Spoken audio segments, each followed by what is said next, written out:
Recording in progress. Case. Sorry. Yeah, we used to do this. We're on? Well, good evening. I'd like to call the meeting of the Carpinteria Valley Water District to order. Can we have the Pledge of Allegiance, please? Pledge allegiance to the flag of the United States of America and to the republic for which it stands, one nation, under God, indivisible, with liberty and justice for all. The roll call, please, Bob.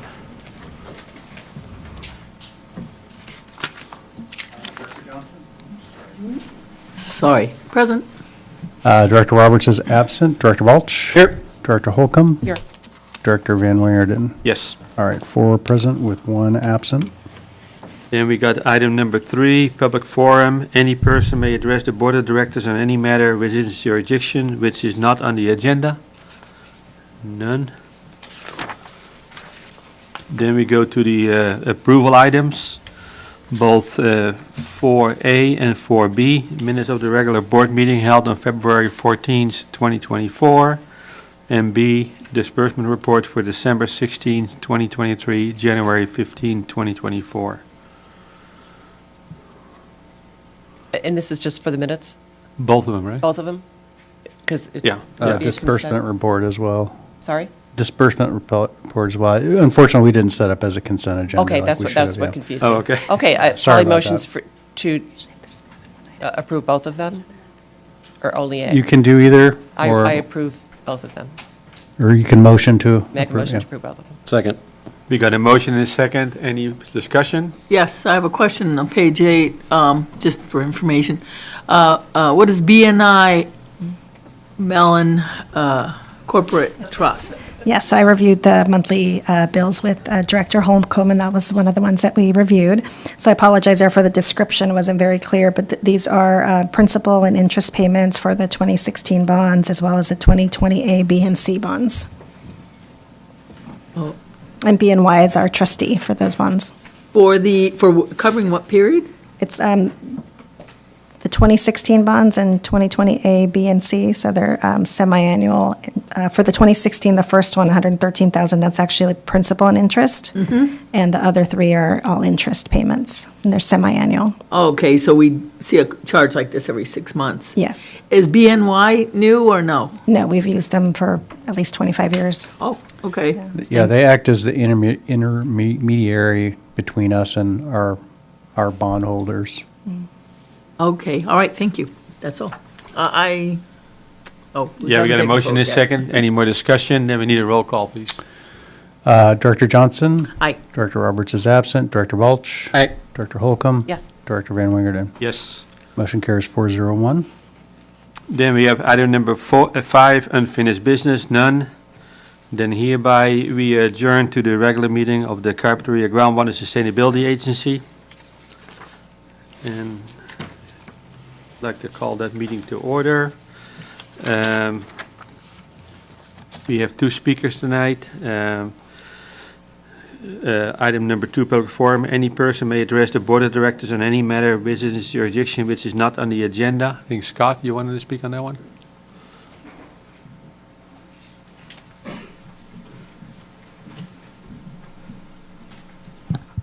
Good evening, Scott Vanderkar. I had a chance to talk to Bob McDonald, I think it was last week, a little bit about the reporting that landowners have to do, farmers have to do, and with regard to the Water Quality Control Board, State Water Quality Control Board. And I simply bring these totally for effect. So this is my file for State Water Quality Control Board stuff that has been coming in over the years. And I think an important point here is that this all started in my understanding long before the GSA came to be. This is what is called the, let's see, it's the Central Coast Water Quality Preservation, Inc., and it's a third-party independent group that helps the landowner who signs up and pays their fees to report the information that the Water Quality Control Board wants. in both these files, there is absolutely no mention of GSA, even the most recent information. I believe the GSA falls under the State Water Quality Control Board auspices, does it not, Bob? It falls under the Department of Water Resources, but is enforced by the State Water Board, which is different from the Regional Water Quality Control Board, which is the agency that regulates that irrigated lands program. Okay. Can't imagine why there'd be any confusion with that. So what I do know is with the GSA that one of the main focuses is the water level in the groundwater basin. But a big part of that is the quality of that water. And that's what this reporting that I spent a good part of Monday doing and a good part of time leading up to Monday, reporting what they call TNA, total nitrogen applied. Have to do it for each property. And of course, their directions weren't accurate in going online and doing it, and had to go back and forth and call neighbors and find out who knew what, and got it done. Early on in my involvement with the GSA, a concern I raised was that the duplication and redundancy of agencies that landowners have to deal with is onerous, it's not productive, it's not efficient. As I went through this TNA reporting and also know that in a couple of years they're going to go to the let's see, it's another acronym that they've got here. Oh, INMP, which is Irrigation Nutrient Management Practices, which is even more involved with regard to reporting nitrogen. Nitrogen seems to be what they're really looking after. In all of this, the conclusion I've come to is that what they're looking for information on the groundwater really needs to come from the GSA. It makes total sense that the water testing, how it's tested, whatever lab numbers they need should be in the GSA testing so that at least we, the growers, can pass that on so that we're not having to go out and test the water again. The other thing that became really clear to me is that Carpinteria is unique, and I don't think they understand that. And just as 3 examples, the 3 wells I have, one is on the very corner of the property and is surrounded by other farming operations, berry operations, et cetera. The other one is in between Highway 192 and 150 and right next to Rincon Creek.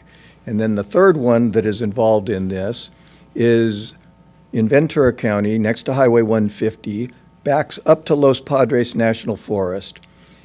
And what is clear to me is that the water that comes out of those 3 wells is not affected significantly by what I'm doing on the ground above it. It's being impacted by all these neighbors, including Los Padres, where the rocks it comes from, all this other stuff.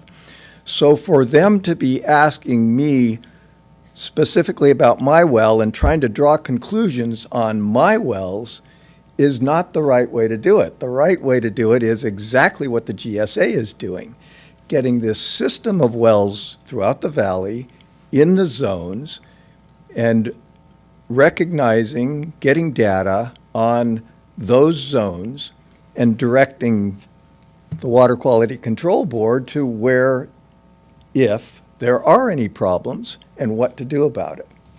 So my hope here is that I guess GSA or the Water District can reach out to the State Water Quality Control Board and get us all on the same page and get the reporting done in an effective, efficient way. It'll be better for everybody. It'll get them on the right page. And I think it could be an opportunity for the landowners to feel as though they're getting something more out of the GSA than just someone looking over their shoulder about what's coming out of their wells. I think this could really help streamline the system, save us time, save us money. In closing, this past year, 2023, I paid $4,445 to different agencies, all related to water and groundwater in the 2 counties on the properties. So thank you. Thanks, Scott. Any questions? Then we go on to item number 3, approval items. We'll do it one at a time then. 3A, minutes of the meeting of the board held on January 24, 2024. I move to approve. We got a motion and a second. Any discussion? Then we need a roll call, please. Director Johnson? Aye. Director Roberts is absent. Director Balch? Aye. Director, Director Holcomb? Yes. Director Van Wingerden? Yes. I have to switch my glasses back and forth. Motion carries 4-0-1. Thank you. Then we got item number 3B, disbursement report for December 16th, 2023 through January 15th, 2024. We need a motion, please. I second. We got a motion and a second. Any discussion? Then we need a roll call, please. Director Johnson? Aye. Director Roberts is absent. Director Balch? Aye. Director Holcomb? Director Van Wingerden? Yes. Motion carries 4-0-1. Then we got item number 4, unfinished business, none. Then we got item number 5, new business, 5A, consider engaging the services of DCSE for GIS services with respect to estimating private groundwater extraction. Bob is going to go over this, and Carolyn would like to speak after Bob is done. Sure. So as I said, as it says in the agenda, it's a item for information. We'll bring it back probably in 2 weeks for consideration. So as you know, the GSA has been developing a method for pumping estimates, and we thought, we got a lot of feedback on it that it was too high. So we thought, well, perhaps we should look at an alternate method just to compare. And so we've been talking with DCSC, a company. And so we'd like to look at this approach. Sorry.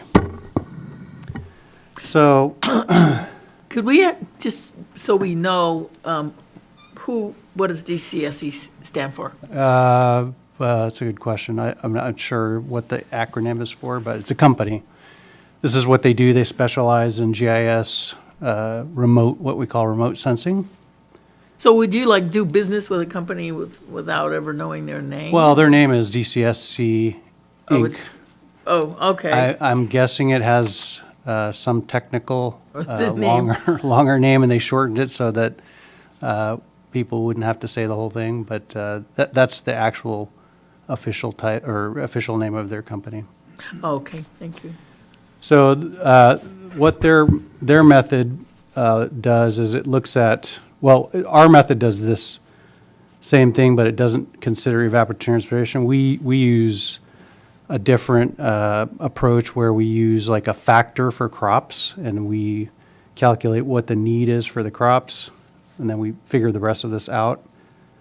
Surface water delivery is another way to say CVWD delivery.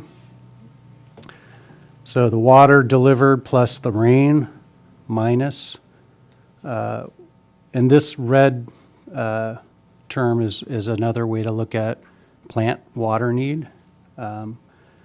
We do it by looking at known known meters with known crops. So we figure this out and we say, okay, avocados are 2.5 acre feet per acre.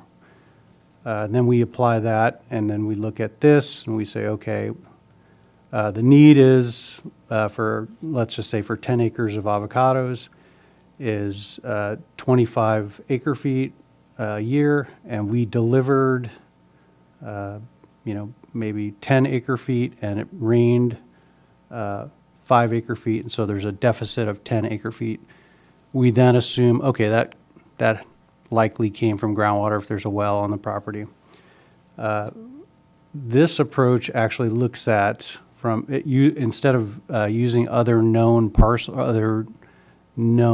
water uses on parcels with meters only, it looks at what's called evapotranspiration and runoff. Runoff is just assumed to be zero. We're not in flood. We don't do flood irrigation here. We don't really see runoff happening off of farms when they're irrigating. Water's generally too pricey for that.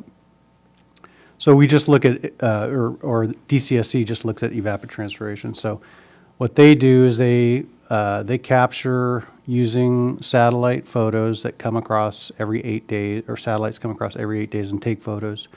They use those photos, and there's a thing called the red band, which can give them information about evapotranspiration of plants. They then take that estimated evapotranspiration and average it over a month. They take the 3 or 4 readings that they take in a month. They average those over the month for that parcel, and then they come up with a rough estimate of what the plant's expiring. So the evapotranspiration is basically what the leaves of the plant are giving off in water. And so that's equal to the plant need, because the plant brings water in and then evaporates it or transpires it. So in the current model, we're just using like a standard ET ratio? We're not for- using by any, crop? we're not using any ET. We're just using so we know, we have a parcel with a meter and no well that we know that there's no well there, no other supplemental water.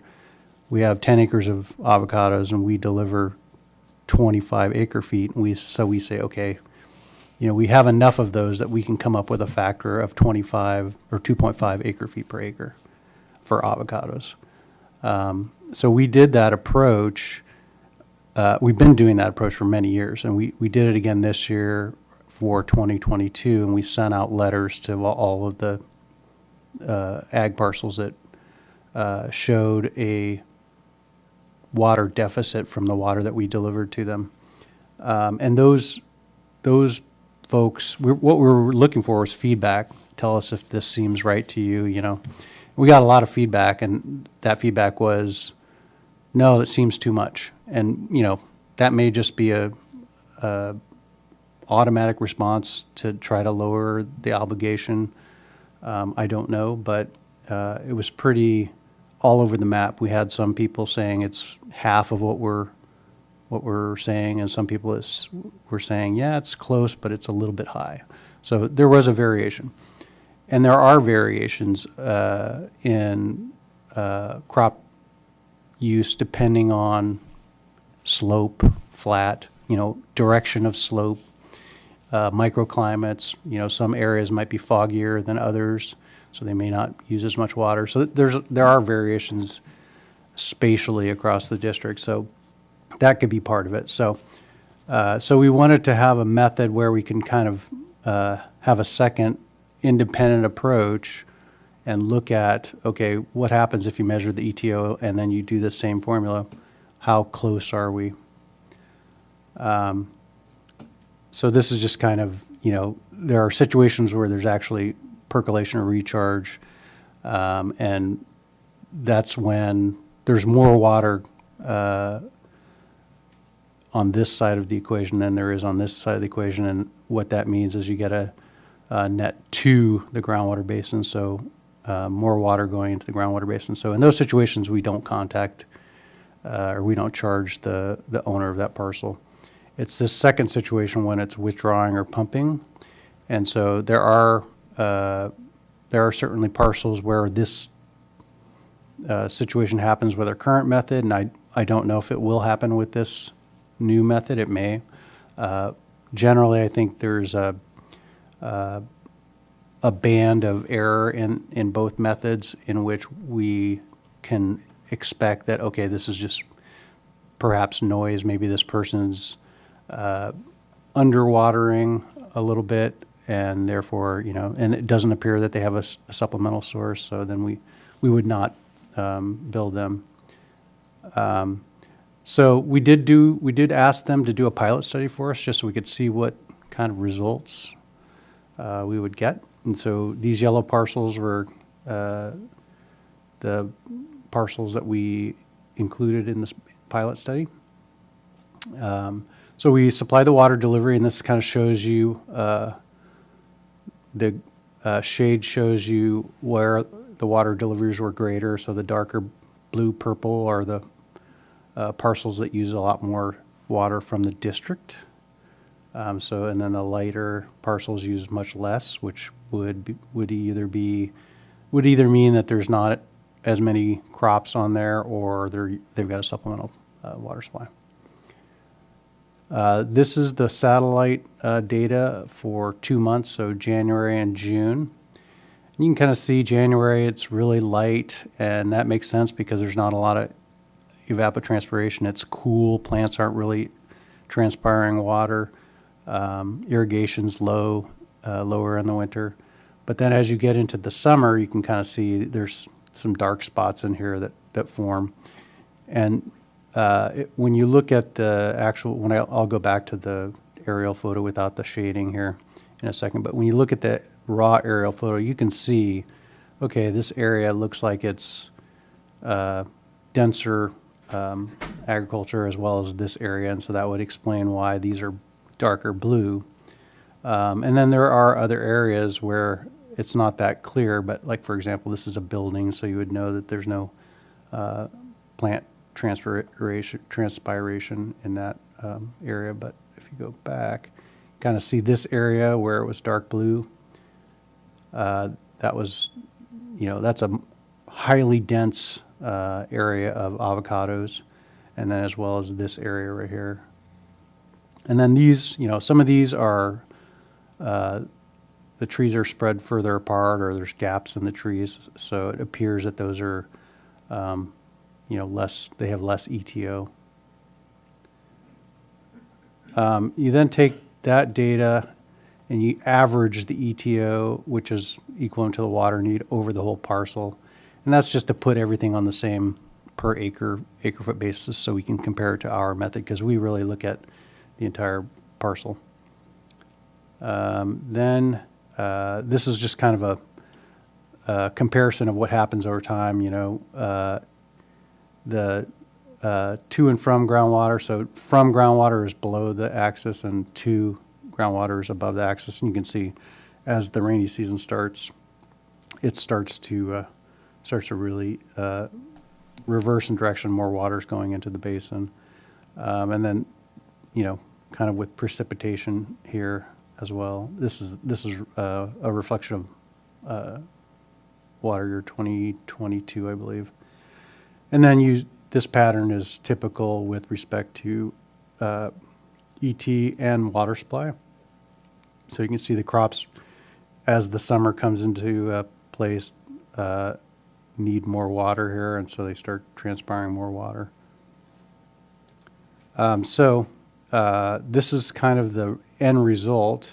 You get the net groundwater pumping by parcel, and you can see this one is red, which is a indicator of more groundwater. This one's red, this one's red.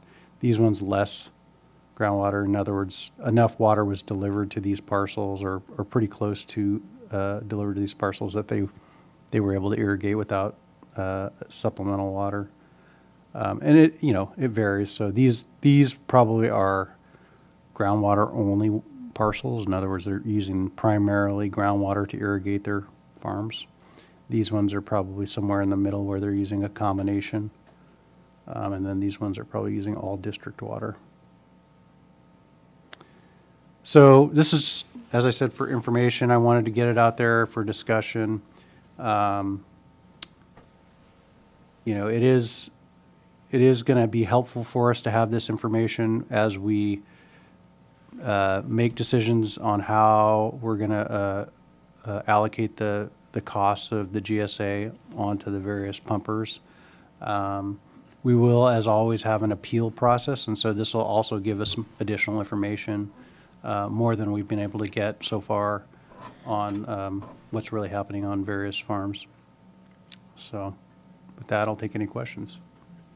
I've got one. How did the 20 pilot compare to our existing numbers? So I just had our GIS person put that together preliminarily. It looks like in this one, there's only one parcel that is pumping less than what this resulted in. So all the other ones were ranging between like 5% more and up to like 30% more. So there were some that were quite off. So they were pumping more than we assumed. Right. Yeah, and you know, one of the things that you got to remember is that we split the total cost of the GSA. So let's say the annual budget is 400,000 by the total number of estimated acre feet pumped. So if they're all higher, it really doesn't change much. It's just the ratio of how we divide that cost. Thanks. So, Bob, is this going to be a snapshot, or will they take these 3 times every 8 days? Yeah, so they're currently, the Landsats come over every 8 days over Carpinteria and take a photo. And so that's available, you know, to the public. This company takes those photos and then, you know, does their analysis, and then they come up with a snapshot for that 8-day period. And so then they average all those 8-day periods together to get the total annual. The total, so they'll be doing this throughout the year. I mean, Well, they don't do it, They're going to be it's not, capturing those yeah, it's not in photos. real time. So they do it a year behind, they do it like the last year, because that data is already available. So they can just take the whole year, do the analysis, and then give us the results. Got it, for a year, okay. Shirley, any questions? Yeah, I'm just getting a handle on this. I guess if we look at it more and more, the non-agriculture, non-technical people will get a better idea. But I have an idea that the new technology, and it's being used in the Central Valley, measures the evaporation coming off the foliage in the land. And that somehow is extrapolated to how much, and use that in the pumping to figure out how much water they're using. But you couldn't use just that figure, because that's kind of the leftover water that's being evaporated off the foliage, I think, because, you know, you've got your water in your fabulous fruit you're growing, you know, that's where most of the water maybe is going, or held in the leaves. And so is there, that's one question I have, is there a formula where they take that raw data and then convert it into what we're looking for? Well, so back to this formula here. The evapotranspiration includes the transpiration from the leaves. So over time, plants take up water, they grow, and then they dispel water. And so most of the water is just passing through the plant, with the exception of maybe, you know, crop moisture that's I guess that's my in the question, fruit. what's most? I would say that, I don't know. They know? I don't know yeah, I don't know the number, but I don't think there's a Or high water lemons, content. full of juice? Oh, Yeah. In terms of, we're talking acre feet, and I doubt that you would get even close to an acre foot on a 1 acre parcel of lemons or citrus fruit in terms of juice. Oh, yeah, because it's over time. It's over time. Yeah, okay. Yeah, and the other component of this is the evaporation. So if there is irrigation happening and you're applying a lot of water and the water is evaporating as you're applying it, let's say you're spraying it into the air and it's evaporating. So this is also picking up that. There is a return flow in agriculture where if you water and you water enough, the roots aren't going to pick it up and it's just going to go through and back into the groundwater basin. So this concept is actually providing us with net to and from groundwater, so it's only what's being used. So someone could pump 100 acre feet and put it on 5 acres, and most of that water is just going to pass through the plant zone and go back into the aquifer. Well, do we know how much of it actually makes it back through the aquifer? Yeah, I think all of it, unless it runs off, unless it's, Or doesn't get just used up in the soil by microbes and whatever? yeah, I don't, that's a good question. I don't think that's a significant amount of water. I know that there's a general assumption in our basin of about 15% return flow, and that just means applied water is about 15% more than necessary for plants, for the plants. But yeah, so, and as I said, the runoff coefficient, we assume that's 0 because we don't assume that the irrigation that's happening, the type of irrigation that's occurring in Carpinteria is going to produce runoff. Typically that happens in flood type irrigation or, really large furrows filled with water. Yeah, it wouldn't be appropriate. It would be bad management, pretty much, wouldn't it? So then you mentioned a cost of $20,000 per what? So 20,000, so it's 8,000 to set up. So that means putting all of our parcels and all of the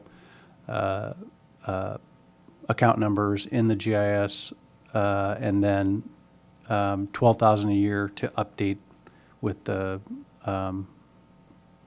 Landsat photos and ETO. It doesn't seem so bad.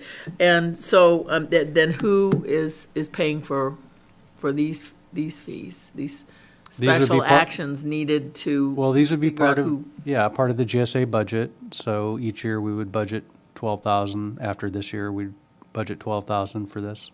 Even all kinds of actions like this that are particular to agriculture are paid by all of the property taxes. Well, right now, it will be property taxes in. Well, it's not a property tax, it's a fee. It's Fee, collected yeah. through the tax roll Through the tax roll, by everyone. just by the parcels that are pumping groundwater. So we're moving away from the original approach where we were doing an acre-based. Right, okay, so this is part of that, and for right now, it's across the board, but when it's set up, it will be hopefully more fair, especially between different ag users, that they're getting billed for the GSA and also for special projects that may come up according to what they use. Is that the objective? Yeah.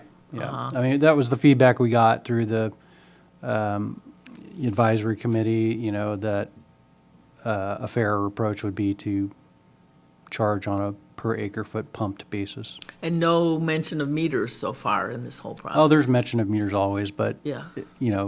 meter programs are going to take quite a while to get into place if that's where we end up.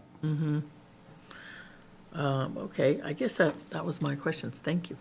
So Bob, when is our information due to the assessor's office so they can include it in our real property tax bills? When do we need to have it to the assessor's office? Whatever June. we think we're gonna. June of, June 1st of this year then? Is it June 1st or? No, it's the end of, so June 28th for Ventura County, and then in July for Santa Barbara County. Okay, and then Bob, another question.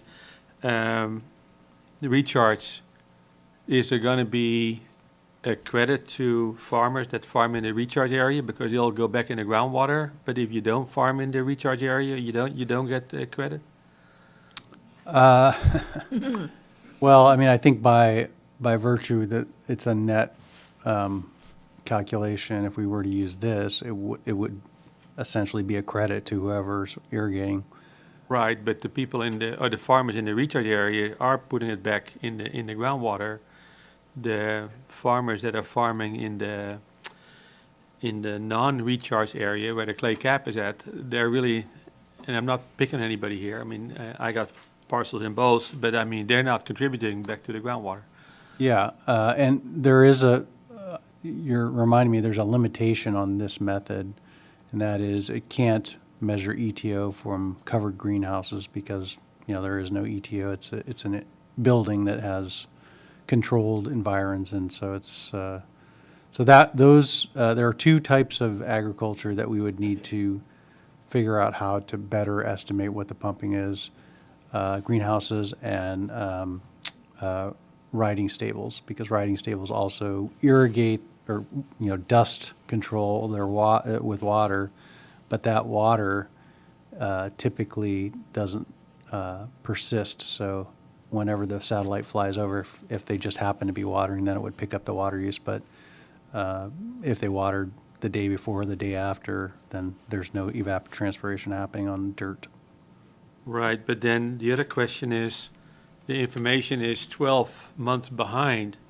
So if they project this is what it is, it happens to rain in the next 6 months, then those numbers are totally off. Well, yeah, so we have to charge in arrears. In fact, what we've been doing on the parcel-based, the acre-based charge is we've been charging 2 years in arrears because it takes us that long to get the data. So the year's completed, then we got to get the data, then we got to do our estimates. So that takes, nearly half a year. So it's a year and a half in. By the time we get that, then we have to get that to the county by June or July. So it ends up being 2 years trailing. And so that is a challenge. Really, the only way to avoid that is, using real-time information like meter information to charge the fee. And even with that, I think it would be difficult to get the information together quickly enough so that we could get just this prior year. Right, that'd be, also. You could never do the current year because obviously. Okay. And then, and again, you've discussed it before, where are we as far as what kind of grants are available for private pumpers to put in meters? How much can they get from the different? Yeah, there is a grant from the County of Santa Barbara, $500 per meter grant.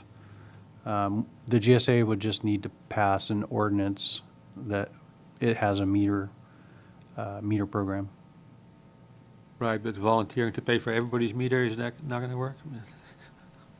I mean, if the GSA wants to do that, I don't know that that's a cheaper way to go than just requiring meters, because if we charge, we have to get that revenue from the same people who are being required to put the meters in. Scott, what do you think?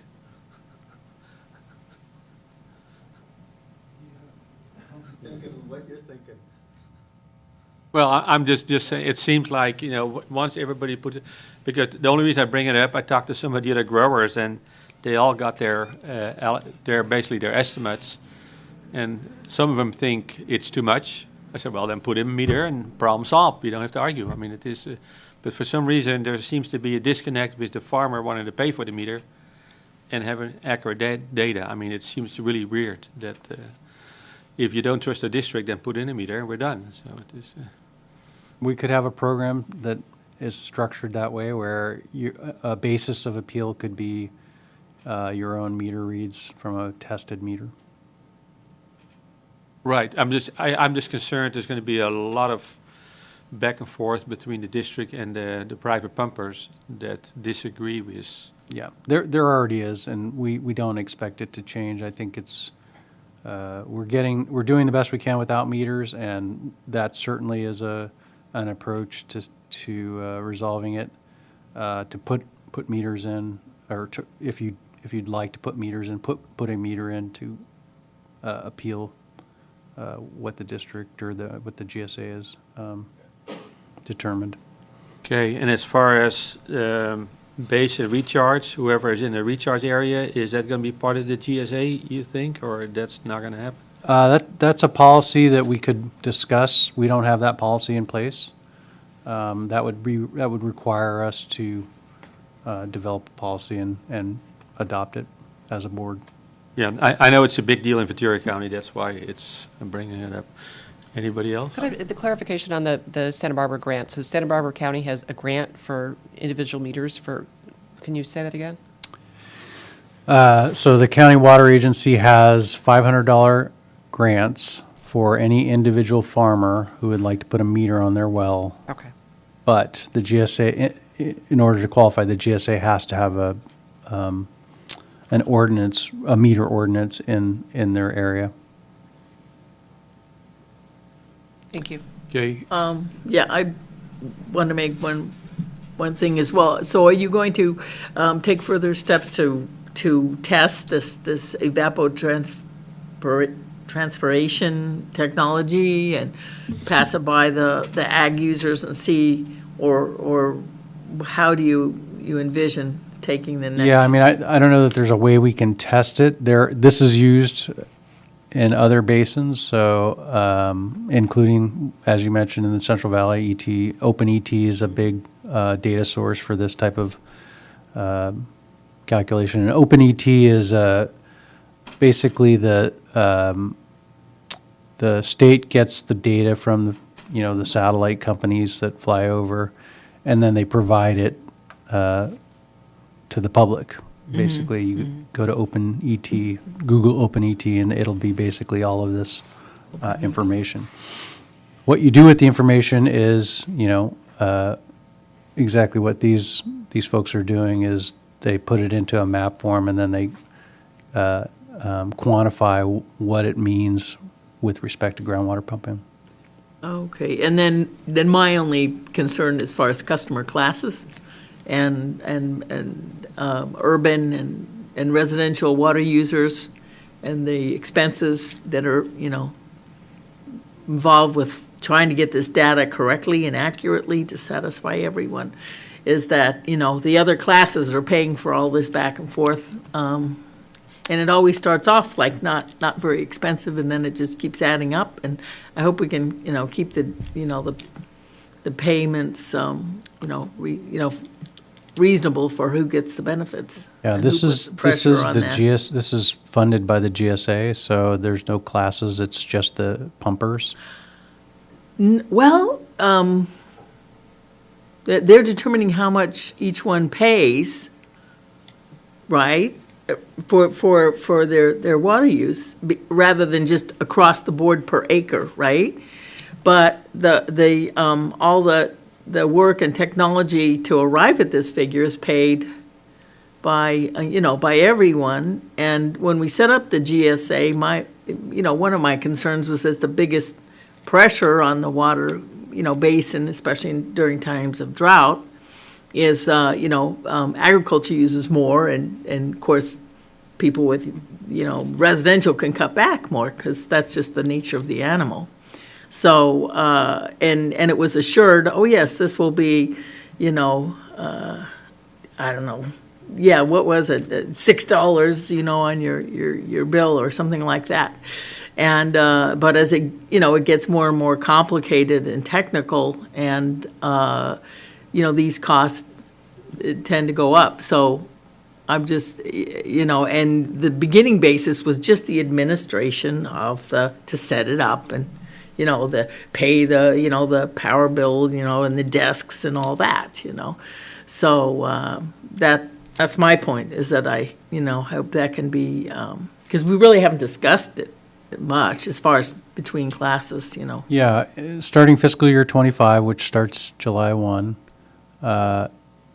all parcels without groundwater pumping will be charged $0. So there will no longer be a property-based charge. It will only be based on pumping. So, and that includes the water district. So in an indirect way, the district customers will be paying for groundwater extraction, but the water district has meters on all of its wells, and we know pretty exactly what we pump in a given year. So Yeah, we would be charged based on that pumping value. Yeah, and I know it's never simple, because the district isn't just urban, the district is urban and ag, and then private pumping is ag, not too much urban have their own pumps, but So, okay, well, thank you. This seems like for me, the best is the most accurate and the most simple, and so everyone's not buried in paperwork, et cetera.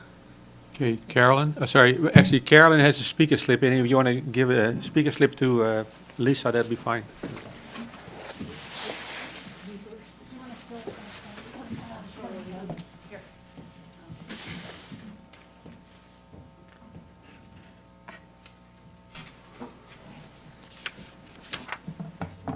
Hi, my name's Carolyn Frary. We're in the agriculture in the Carpinteria County city. So my family, I being the 5th generation, my children 6th, my grandchildren 7th, have been in the Carpinteria Valley since the late 1800s. And we've been stewards of the land in the Carpinteria Valley. All crops grown on my family's land have continued to recharge the Carpinteria groundwater basin with open ag land, not covered by concrete or greenhouses, which does not allow Mother Nature's rain to percolate back into the aquifers of the Carpinteria Valley. We would like to suggest that we see meters to be paying on an estimated water usage. We don't pay our utilities, our electric, our gas, our current water usage based on estimates. We pay based on usage. I'd like to see that. I'd also like to see it as an individual bill taken off of property taxes. If an agriculture land is in distress, somehow can't pay their portion of the taxes or whatever, it seems that it would be better to be on a separate bill as our utility bills are. I'm happy to know that you considered what was going, let's see, okay. I'm happy to know that you considered what you were going to charge us on the water that we irrigated our crops, which are eaten worldwide and are taking into account the amount of percolation that we steward the land are contributing to recharge along with the evaporation. Thanks for listening to the growers. I know many did send in their water logs and spent a lot of time on those water logs. And, you know, we just like to be paying for what we're really using. And as we have changed our irrigation systems, we've gone into dripless irrigation so that we're not losing that evaporation. The growers are investing money and time to try and use less and less water because water is a precious source. And to quote my father up above, he used to say every time it rained, "Oh my God, God's giving us pennies from heaven." I think in today's world, pennies, or God's giving us huge dollars, you know. So anyway, thanks for your consideration. Thank you, Carolyn. Will, you want to speak on this item? Yeah, go ahead. My name is Will Carlton. I believe my family's home is maybe as old or older than hers. The original family came right after the Civil War to Carpinteria. So we've been here a long time. And they were farmers from North Carolina. Does any one of you remember the Montecito, I forgot what they called it, but they, excuse me, they cut the water off for everybody who had, who did anything to do with gardening. It was about 2002 or 2003. But Montecito had a moratorium on watering their gardens. So I live on Santa Monica Road, or near Santa Monica Road, and I kept seeing these big water trucks up and down Santa Monica Road. And for a couple of weeks, I thought, that's funny. Why would big tankers? Wonder what they're doing. they were watering Oprah's garden with Carpinteria water. It's amazing. So crazy things like that happen.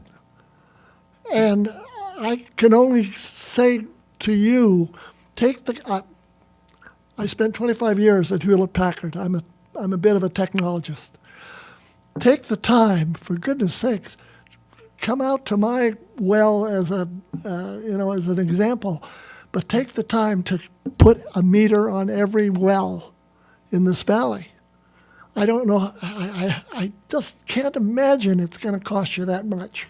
And all the controversy, I use sprinklers, you use drip water, my evaporation quotient is lower or higher than yours, blah, blah, blah. Take all that baloney out and put a meter on every well. Thank you. Thank you. Bob, you want to respond to Oprah's water attraction? I was going to, Bob, Will, I thought you were going way back, like to 2002, but if you're going back a little bit more recently, Bob and I, at different times, I remember 7 in the morning, sitting there watching the water trucks and following them and calling the general manager at the time and where they were going. And I know you did a couple of times too. So anyway, that we literally were doing that, and I couldn't believe it. Yeah, that was in 2015, Yeah, and yeah. what happened was Montecito,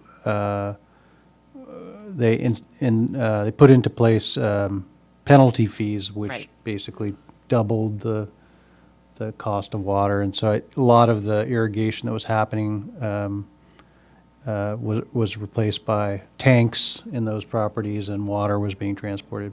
And not only from Carpinteria, but from Casitas. They were coming over the mountain, and it was a lucrative business. And we worked with the county to put into place a conditional use permit to transport water. And so essentially, in order to do that, you had to get a CUP, and the county wasn't issuing CUPs, so that largely put a stop to it. He followed a few of them. Go ahead, Scott. Just a comment and a question. We have a real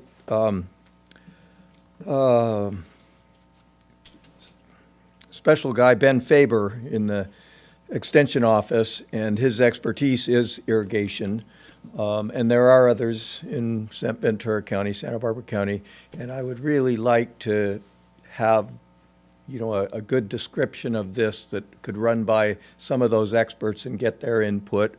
I remember when we got our map and that estimate of 2.6 acre feet per acre, and I sent it off to Ben, and I said, hey, what do you think about this and for this time period? And he, within a couple hours, came back with, well, my numbers say 1.9.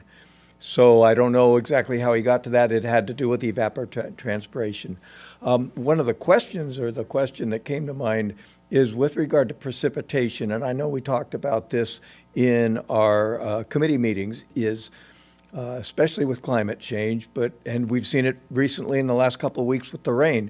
There's a big difference between getting 4 inches of rain in 2 days versus 4 inches of rain in 4 weeks or 6 weeks. And I see the runoff up there and the precipitation up there, and I'm not sure exactly how they're working together or against each other, but those are the kinds of questions that would come to mind in that. Yeah, and I can give you a brief answer on that. So during, as I said, satellites pass over every 8 days, and sometimes it is too cloudy for an image, so it might go 16 days. But in general, they can capture enough images, and they can kind of patch together, the pieces that they can see, even with cloud cover, to get an 8-day resolution.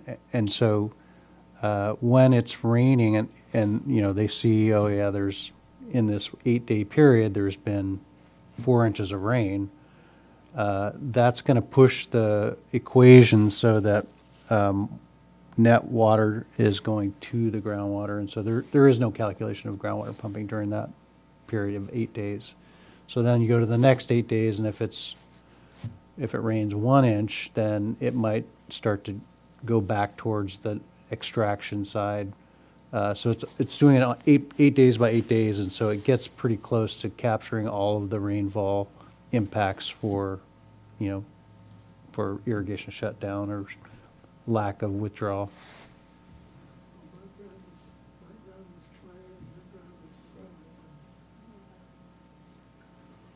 And we were talking about the soil porosity.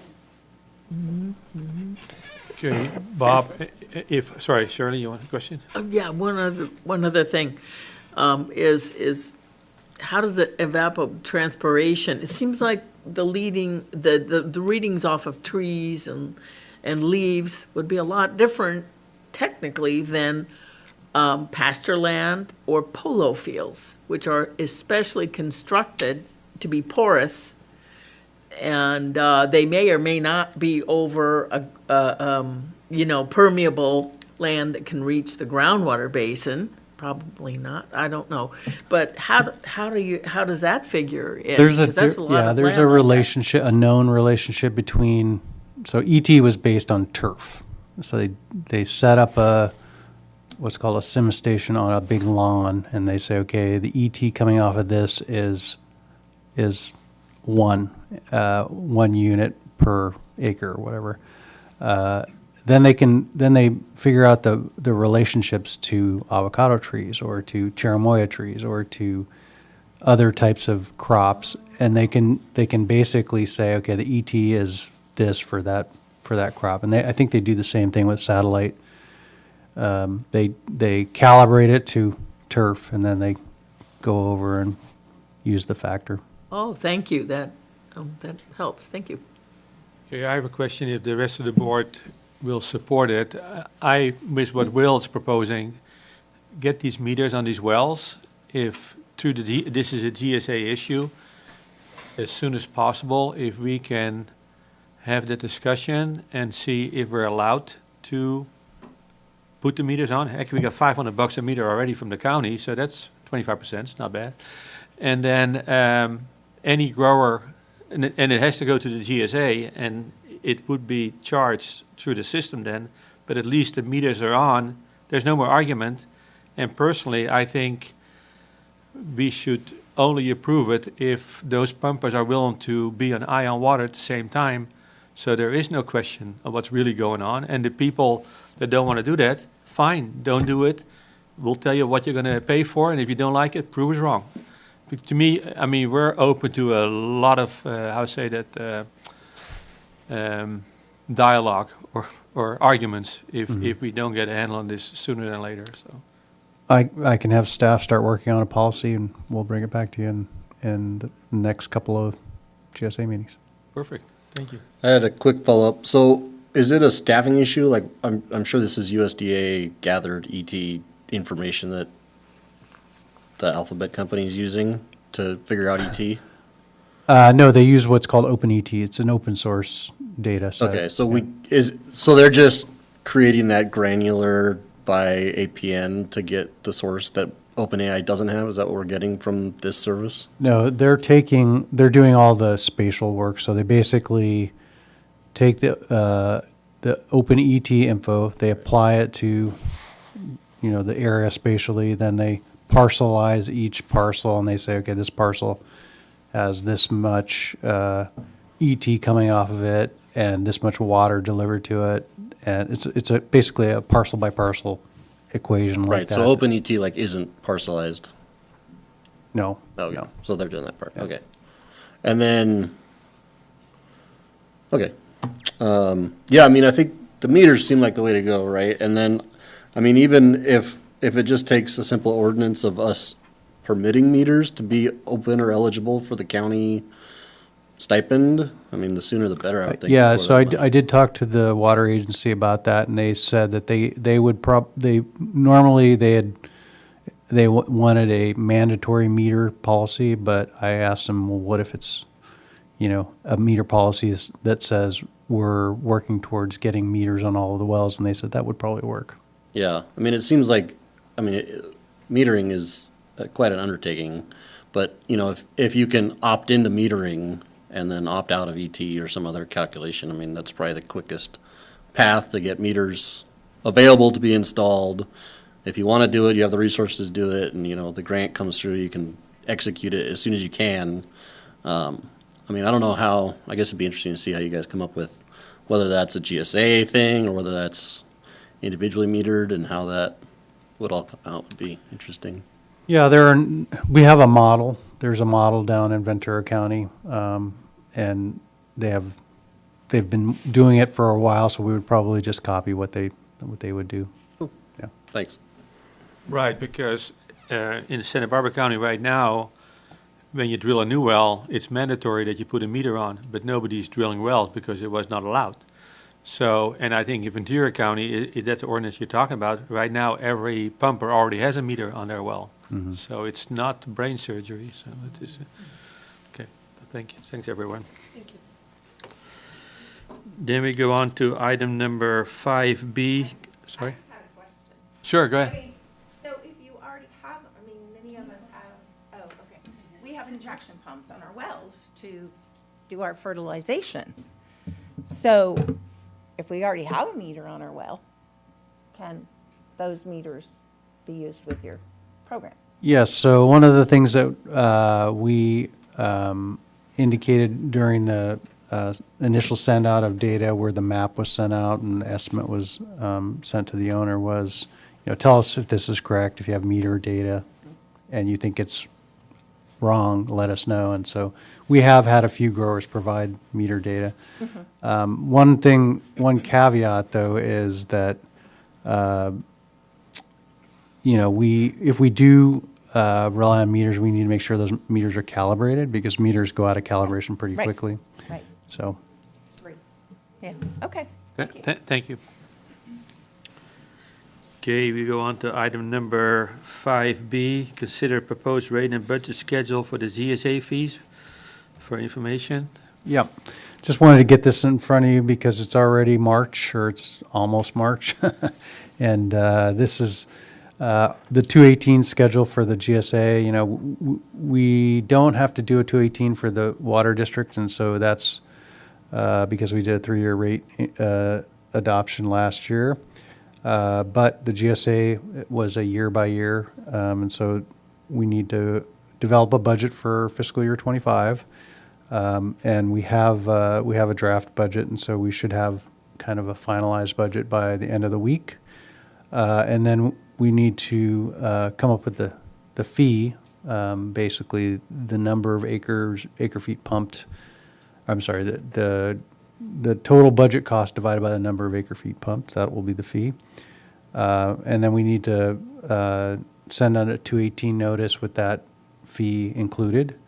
And then go through the process, and then, of course, eventually adopt the fee, or complete the cost service study, adopt the fee.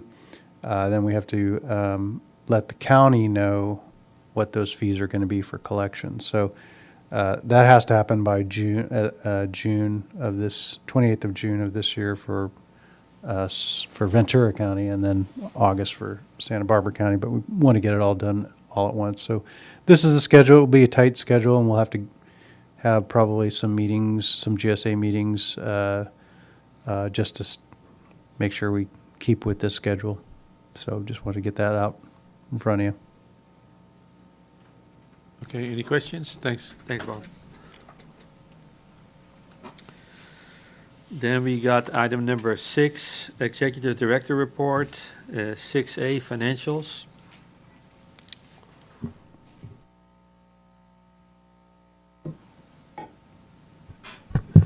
Okay, they're included in your packet there on packet page 14.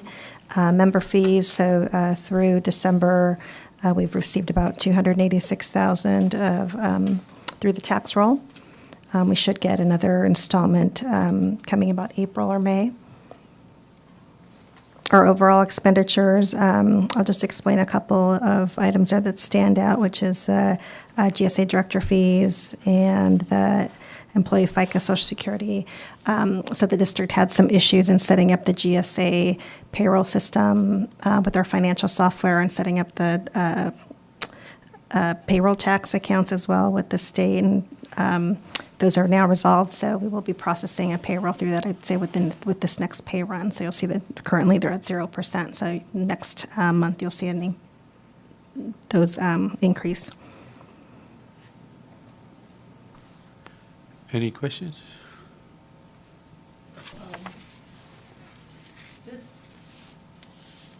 I'm looking to compare I'm looking to compare the percentage of budget used as opposed to how many months in the year that that we're looking So at. through December, we're at 50%.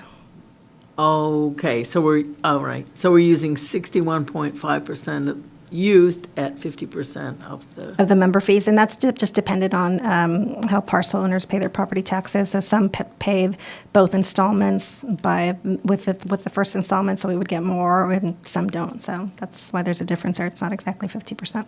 Okay, thank you. I had a quick one on the the administrative fees or expenses. Is that just capital? It's not personnel or anything? That is not personnel. The personnel is right above that. On GSA personnel expense, it's at 39%. It's administrative expenses. Bob, do you know what? Yeah, so. That would include things like Ralph Tallis to do cost of service, as well as what we just talked about with DCSE. Thanks. Okay, and no more questions, then this meeting is adjourned, and then I'm re-adjourning the meeting of the Carpinteria Valley Water District. And we're got item number 7, new business, 7A. Consider master meter calculation revision for information. Bob? Thank you. Yes, so as you recall, 2 weeks ago, we talked about the master meter, the use of master meters, and we were talking about the rates and charges resulting from a master meter versus a group of individual meters, and we said actually the master meter would collect more revenue, and I thought it was an error when I saw it during the presentation, and I was correct, and so we've corrected. So this basically shows what we showed at the last board meeting, and the error was that we didn't give a allocation to, we didn't multiply the number of units behind the meter times the tiered values. So we just, instead of putting everything into the first tier, it got spread across the 3 tiers, and that drove the cost up. And so you can see at the bottom there, it's multifamily was, with individual meters, was 503, and master meter was 717, but that was definitely not right. What's correct is this. So when we actually do master meters, we increase the total allocated amount by whatever the number of units behind the meter is. And so you can see here, they had 60 HCF for their available water in Tier 1. So it took all those charges out of Tier 2 and Tier 3, and so it reduced it quite a bit. And it's actually slightly less expensive than multifamily with individual meters. So the multifamily with the master meter is $670, and the multifamily with the individual meters is $745, and it's a difference of $74.66 or $7.47 per unit. And that's basically comes from the basic charge. So the basic charge here is $9.58. So all of that is within this $9.58. And what that $9.58 is designed to cover is meter-related costs. So, for example, reading the meter. So we don't actually physically read the meter, but we do pay a fee to the company that supplies us with the mobile signal that is used to send those signals back. We pay that on an annual basis, but you could divide it up into months. It's probably $1 a month, I'd say. And we also send bills to each meter. We also, have a cost to maintain all of the meters in the district, and so we kind of spread that over all the cost of all of that through the basic fee, which hits all of the meters. And then, it does escalate as the meter size goes up. So you can see in this individual meter, it's 958. In this master meter, it's assumed it's 1.5 inches, so it's 2114. So this is just a little bit less than an individually basic charge. But the idea is that if you have a master meter, you only maintain 1 meter. You only read 1 meter. You only send 1 bill, and so it should be cheaper by some amount when you use 1 meter versus 10 meters. So it makes sense when you look at it with respect to the rates designs. It's consistent with how we structured the basic charge. So it does collect less revenue, but it should cost less to maintain that meter. Any questions? So more of a comment, I guess. So I guess I was obviously against the master meter program. So what's frustrating is, right, we get it pitched as, we're going to make more on this, a little bit more, but we're going to make more, we're not going to have any losses, and then we actually run the numbers, and we are making a little less. And so these are based on 6 units, or this is a 10-unit complex? Yes. Okay. So I guess what's frustrating is that the numbers are wrong, which, right, stuff happens, which is fine, but then I guess maybe we're going to get into it. There's something on the description of it where I don't think a building with 10 units is ever captured. It's over 10 or under 10, but 10 doesn't exist in the ordinance somewhere. Like, what if you just have 10? It's more than 10. So 10 is, you have 10 or less, you have to have individual meters. Okay, so I guess we'll get there. Yeah. But, so, we've already voted on it, but I suppose I would be interested as to why it would be, is the meter fee is not the only driving force in that cost difference. Basic charge is the only. That's the only difference? Yes. So you can see the charge for volumetric is the same, 268, 268. The only difference is the charge on the fixed charge, and all of these charges are the same, 157, 223. The only thing that's different is 95 versus 21. Whoops.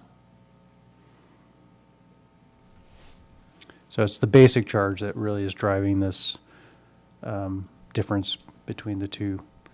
And we did, just a side note, what you voted on last month was to authorize us to move forward with this and prepare the rules and regs. You haven't adopted the rules and regs, so get a second bite at the apple if you're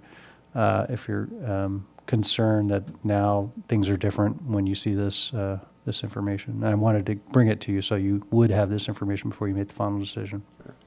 Okay, thanks. Fair enough. Any other questions? No. Then we move on to item number 7B. Consider update to the rules and regulations. Bob? Yeah, and so this kind of dovetails into that last topic. We have the draft language for the master meter on page 35, Rule 17D. Again, this is for information. We're required to show this once before we act on it. So this is that once.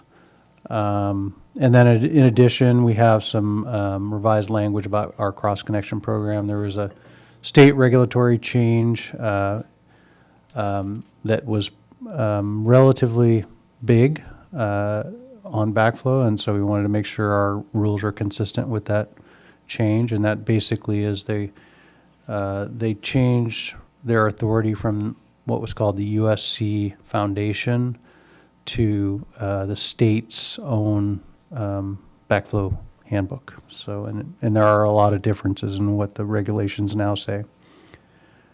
And then the last proposed change is for fire hydrant deposits. So we have been seeing the cost of construction for fire hydrants go up significantly, and so we wanted to increase the deposit.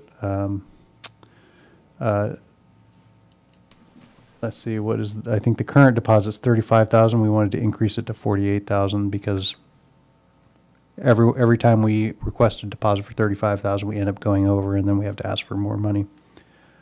So that's included in Appendix C, page 59. Can I ask a question? Sure. So D1, the second paragraph, this is kind of what I was getting at earlier. Each building with more than 10 units may be eligible for a master meter. Buildings with fewer than 10 dwelling units are not eligible. What if I have 10 units? Point taken, we'll fix that. Thanks. I have another question on that subject. What does it say, revised text to allow master meter connections? Is that for new applications, or is that for, like, if you have it now and you want to change to a master meter? No, this is primarily for new developments that are going Is in. it spelled out? Yeah, okay. As long as that's I don't- understood. yeah, let's Because I see. just read this and it's allowed, so why couldn't you? I guess you'd have to So you're get suggesting that, you're suggesting that someone would come back and say, we want a master meter, we have 10. We can clarify that. I don't think that would ever be the case, but certainly can. Yeah, unless they wanted to change the use, and then they'd have to get permission anyway. Okay, Yeah, that would be interesting, though, if they tried to do it. I don't know. I mean, Yeah, well, I don't know that it stops them. well, it might be just aged, and they're all, they have to be replaced, and they want to replace it a different way, I don't know. People are very creative, so. Yeah. Oh, okay. Yeah, so there is, D1, there is a statement that says, in accordance with Senate Bill 7, district requires all new construction of multifamily residential structures to be individually metered or master metered with sub-meters. So that may not be explicit, but it does kind of put the context into new construction.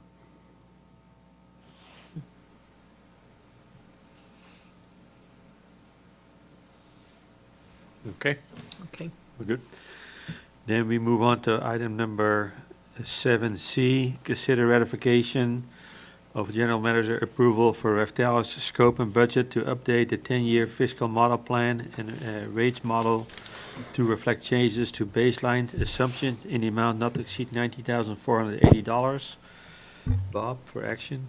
Yeah, so I know we just got approved last board meeting to get our own software to do this, but given the time frame we need to do this, we can't set up the model and get it going and develop this. But this would have been great if this was maybe 3 or 4 months from now. But we need to get it going, and by that reason, I use the general manager's authority to approve, work under 20,000 to get them going. They've started, although they probably 5% into the work so far, but we have had an initial meeting and they're into the data collection process. But basically what this is we've had some big changes that we're realizing are probably not going away and that were not well represented in the previous budget and rates. And so the biggest one is the projected water rates. We started looking at when we had this last year's rainfall, we started looking at sales and we thought, oh, it's just raining cats and dogs and that's why sales are down. But then again, this year, even before it started raining early in the winter, sales are way down. And so we said, what's going on? So we started looking at it closer, and we're kind of in this strange pattern where we have drought, really wet weather, drought, really wet weather, really wet weather. And so what it's done is it's pushed us either into really wet or really dry. And in both those situations, we have drivers that reduce the sales, which reduce our revenues. We have tried to cull out of that, even with that phenomena, what the likely normal year sales will be. And so we had it set at 4,200. 4,200 is a legacy number that we've been using, I think, since 2000, maybe 2010, 2008. And, you know, back in 2008, 8-ish, 4,200 was low. We were actually 4,500, 4,600. So when we got into the drought, 2013, I think, was probably the highest sales year. But when we got into the drought in 2015, 2016, we got down to 3,200.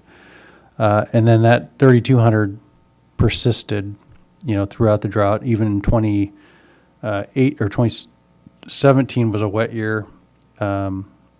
We still had low sales. 2018, it rebounded a little bit.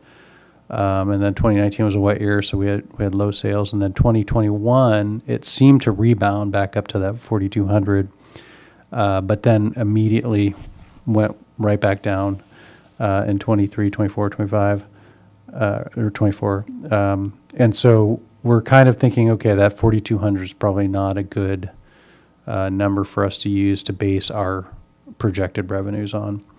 And so we re-looked at it, and we're thinking probably somewhere around 3,800 is a normal year without weather impacts. So we want to update the model to show that kind of over the long term. We also want to update the near-term expected water sales. For 25, we're expecting probably, one of the patterns we've seen is after wet periods, even a year after wet periods, sales are still going to be low. And it may take a couple of, like 2 drier years for sales to rebound back up to the normal baseline, which again, I think is more closely reflected by 3,800 acre feet. So we want to update the more recent years, what we've already adopted rates for, just to see, okay, is this going to cause us a problem with these big changes? And then we had some expense changes this year. We looked back, we did a mid-year review for 24, and we realized there were some expenses that were not well represented again. So we've adjusted those, and so we need to update the model looking forward to see how those will help with the changes in sales. And then we want to consider potentially some methods to mitigate the wet weather. So we have the drought charge for droughts, but the wet weather is one of those things we don't have a way to address. And so one way may be putting together some sort of stabilization fund that gets funded during normal years. And then when wet years come, we have the reserve to use instead of trying to collect it through sales. And then finally, inflation numbers have been kind of all over the place, and so we want to refine those numbers throughout the model just to make sure that those are reflected accurately.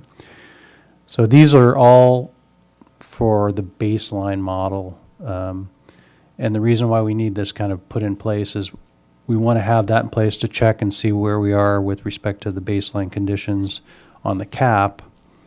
And that includes, are we going to meet our coverage ratios in the future? Are we going to meet what's called the MADS test that the state revolving fund requires us to meet in a number of years, right before we start the project or start repaying the loan? And so we need to have a correct baseline model to get that going. So what I'm hoping, this is just kind of a reflection of the budget here.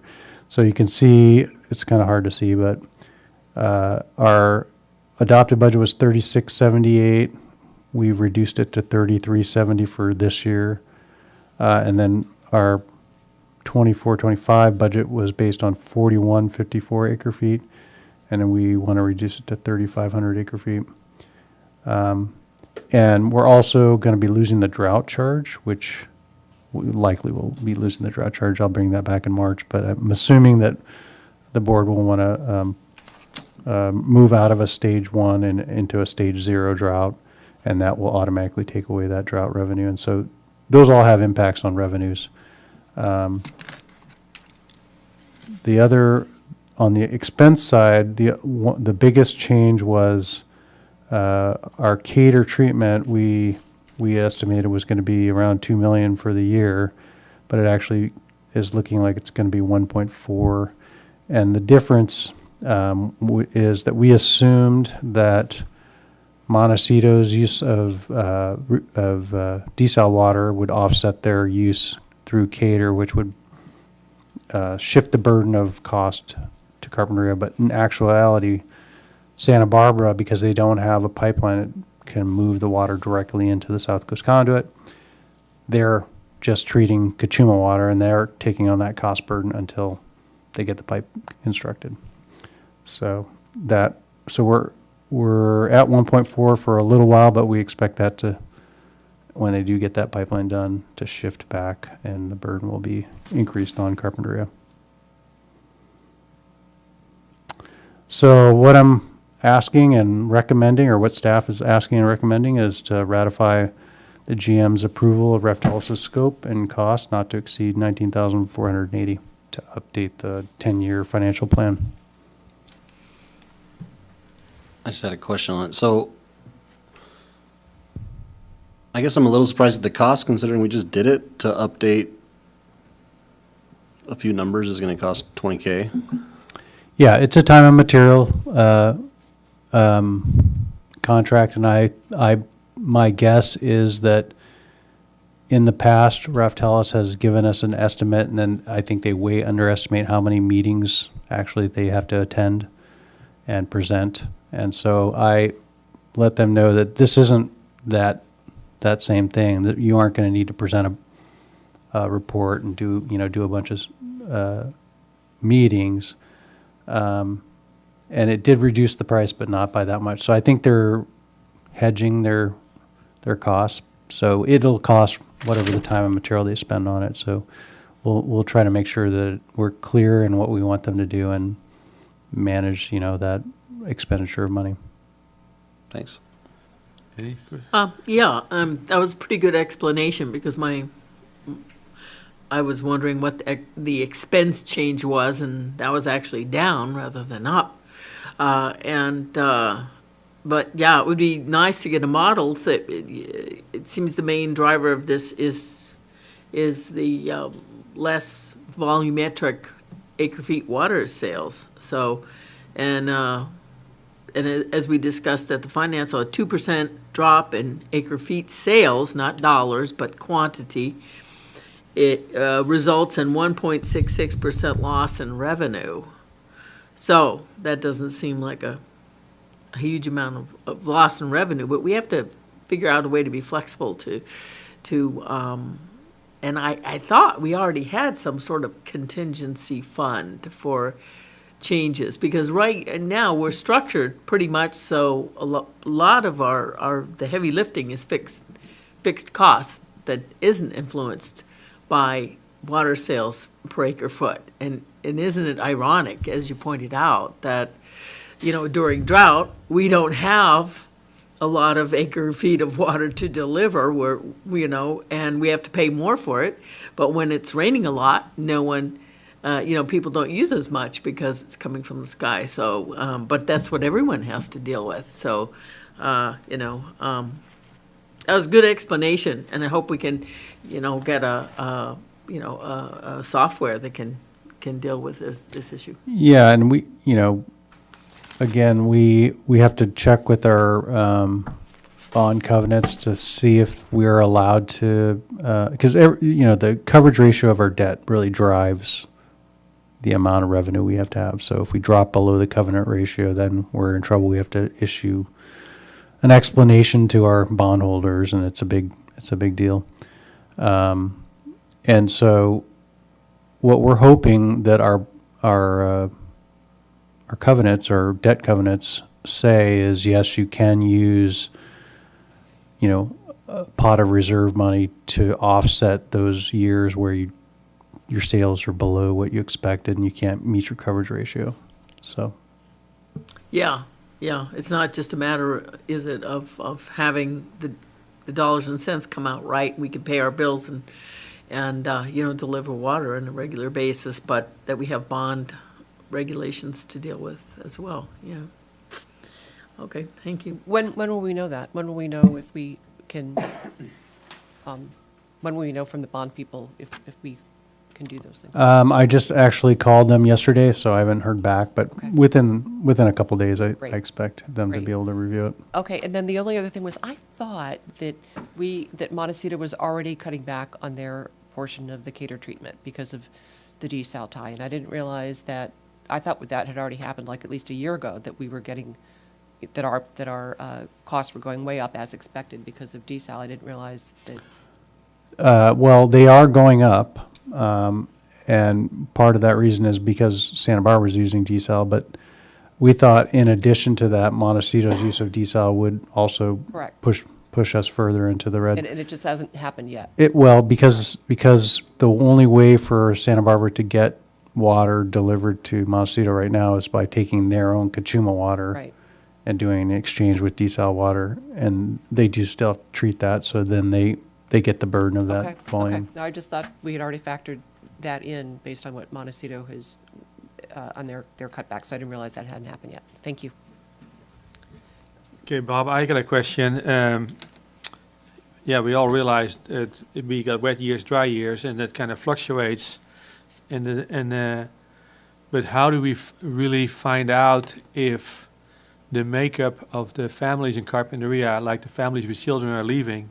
That means families without children use less water. That's not one of the drivers behind the lower water sales, which will never come back because. Yeah, I don't know. I don't know the answer to that. I know that, there's a lot of potential factors on the M&I side for why the water use is reducing or declining.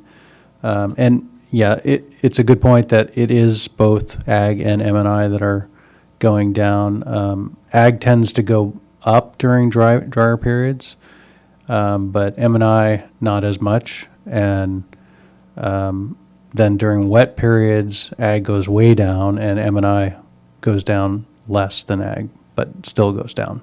Right, but if the makeup of our customers is changing and like the school district is losing students, they're not coming back, so they're not going to use any water. I mean, Yep. saying is, should we also pay attention to that part of our customer makeup? Yeah, I mean, I think one of the things that we did add into the model originally was the growth rate. I think we were assuming that sales would increase by 100 acre feet per year based on the RENA numbers, based on the housing units that would be available. That's something that we could look at a little bit closer and see if there's a reason to adjust those downward. Right, because it's my understanding that sanitation is also getting less water into their system because there's less people putting water in the system. So if that's the indication, I think we need to be mindful of that too. So we want to make sure our bonds stay solid, but make sure we have the right reason for doing it. Right. Yeah, thank you. So we had a motion in the second? I'll support it. I make a motion to support the project. Not to exceed, whatever it was, 20,000, not to exceed $19,480. I'll second that. So we got a motion and a second. Any more discussion? Then, because this is already approved under Bob's approval. Yeah, this is just a ratification of Right. the approval. Is But- there some secondary, like, does that release additional approval funds for you or something? What's the? No, I just like to have, it's just a timing issue that I approved it. If you were to say, no, we don't want to do this, I would say stop work, Raftelis. I was just wondering, thanks. Okay, we got a motion and a second. Any more discussion? Then we need a roll call, please. Director Johnson, Aye. Director Roberts is absent, Director Balch, Aye. Director Holcomb, Yes. Director Van Weerden. Yes. Motion carries 401. Then we got item number 7D, consider CAP project update for information, Bob. Okay, this is the big one. Lots been going on with the cap. We've been working, we started in earnest in 2023 on the final design. And in January, we received the final 50% final design drawings and the 50% probable cost, engineer's cost. And that was for both capital cost and for operational costs. And we had a number for both of those that we used in the original Rough Dallas model to calculate what we would need to raise in money to support the CAP project by 2026. So currently, we've been the project management team's been reviewing the 50% drawings. We haven't completed that process yet, but most of the focus has been on the cost estimate because the cost estimate came in much higher than we were expecting. So with a 50% design, 50% design, final design means different things to different people, different engineers. But the current 50% design is of enough detail that they could actually take, pull off or takeoffs of pipe length and, various equipment, concrete volumes, that type of stuff. And they could actually come up with the cost the current costs associated with those various elements of the design. So the cost estimates goes through classes. So as you are in preliminary design, it's a class, I think it's a class 5 or class 4 cost estimate. That's what we had in what we call the PDR, the preliminary design report. And with that, you put on a big contingency, I think 30% contingency on those cost estimates. And so back in 2019, when we finished the PDR, they did a cost estimate. They put a 30% contingency on top of the estimated costs. And so and then they escalated it over time to 2026, just so that they would know, okay, this is the likely cost of constructing and operating this thing starting in 2026 dollars. The current estimate, as I said, is a class 2, and so the standard for a class 2 is its uncertainties between a range of -5% and plus 20%, meaning it could be 5% lower than the cost estimate, or it could be 20% higher. Just to protect, because as you're moving forward in time and you're trying to make sure you have enough money to pay for the project, you always put the contingency on at the highest uncertainty level. And so for a class 2, the recommended is a 20% contingency was what they used in their cost estimate. So the numbers that were provided have a 20% contingency item or contingency on them. This is just a graphic kind of showing that concept of, as you're moving through a design, the design is linear here and it kind of moves through time until you're at 100% design. And even with a class 100% design that you're sending out for bid, you still put a 15% contingency on. So there's a lot of uncertainty even with a completed design. But we're in here somewhere where 20%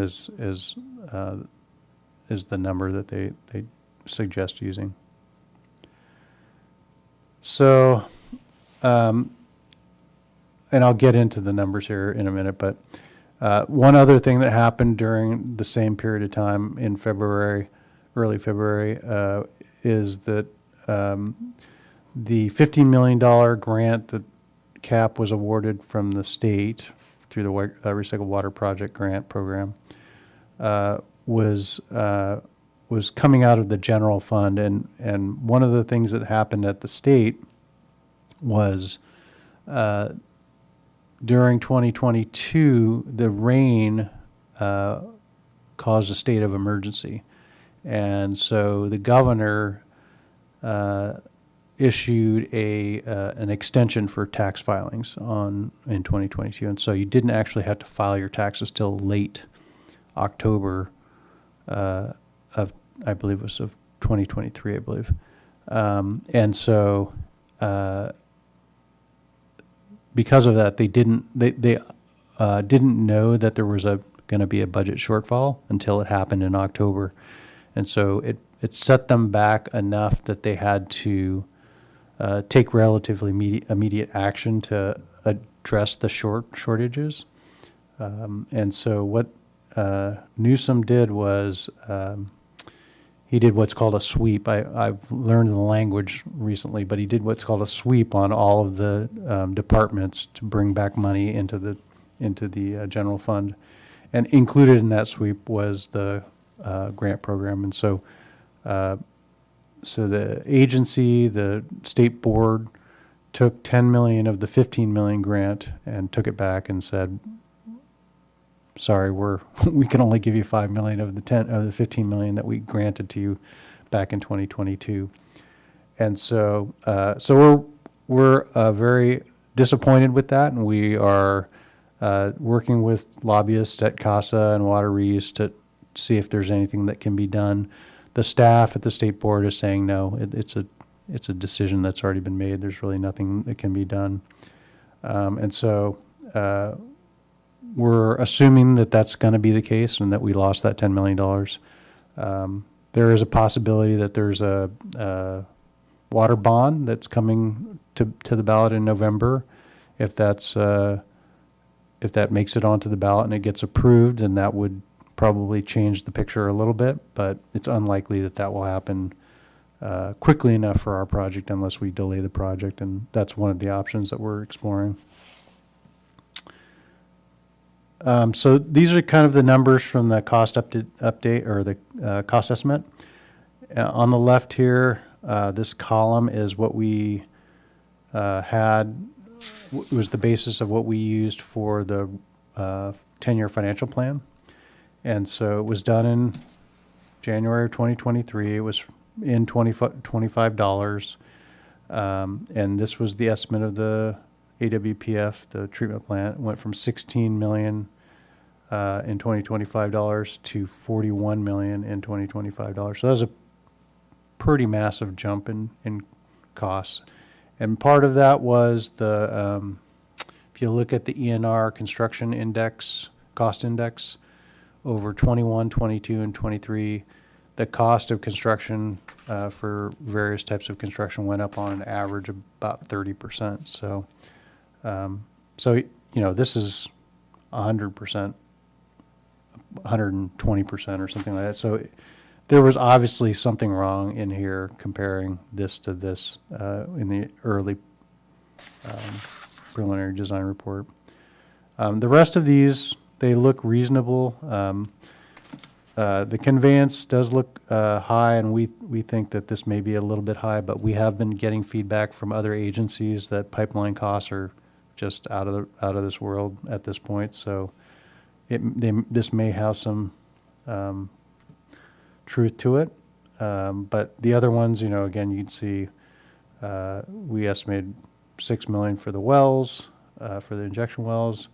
We're now at $4.5 million. So it went down, but that's because we moved some equipment out of this line item, and it's put back into it's actually added to the conveyance. Monitoring wells, same thing, pretty good across the different estimates. So this second column is the 50% estimate. And so comparing this original estimate to this one is it's a big difference in the overall cost of the project, 30 million to 55 million.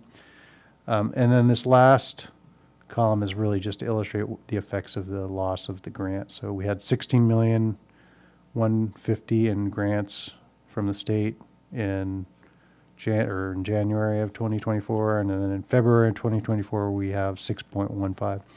That 1.15 million is a different grant called the IRWM grant, so it's still in place. We haven't heard anything about losing any of that. So the idea was to try to capture the impact of the changes in the cost estimate plus the loss of the grant. And so if you compare, what we would have to take out in a loan, clean water SRF loan, in the original estimate, it was 22 million. And then with the updated cost estimate was 38 million, then with the loss of the 10 million was 48 million. One good thing is the rate did go down from 2.6 to 1.7 during that time, so the borrowing rate is less. But the debt payment, of course, in the original estimate that we based our 10-year financial plan and rates on was 1 million for debt repayment, 1.6 after the cost estimate, and 2 after the loss of the $10 million. So it was a 93% increase, or about $1 million just on debt. We also had the engineer do an estimate on the O&M initially, and then with the 50% design. So that went from 1.8 million to 2.4 million. So it also went up 35%. So that's an annual cost. So it looks like, there are a few things that came out during the final design, like some of the chemicals that were actually more particular chemicals were going to be needed for antiscalant. There's a thing called calcium phosphate that's higher in the wastewater than we were expecting, and that's a primary condition that causes scaling in RO units. So now we have to use we have to backwash more, and our efficiency went down, so that drove the cost up because we'll be using more electricity to produce the same amount of water. So then if you add all of these together, our 3-year rate case was built on raising $2.8 million a year starting in 2026. And so with all of these changes, we're now at 4.469 per year, which is about a $1.6 million increase per year, which is about a 57% increase. So obviously this means that the rates that we adopted won't be sufficient, with the structure that we have on the schedule that we have.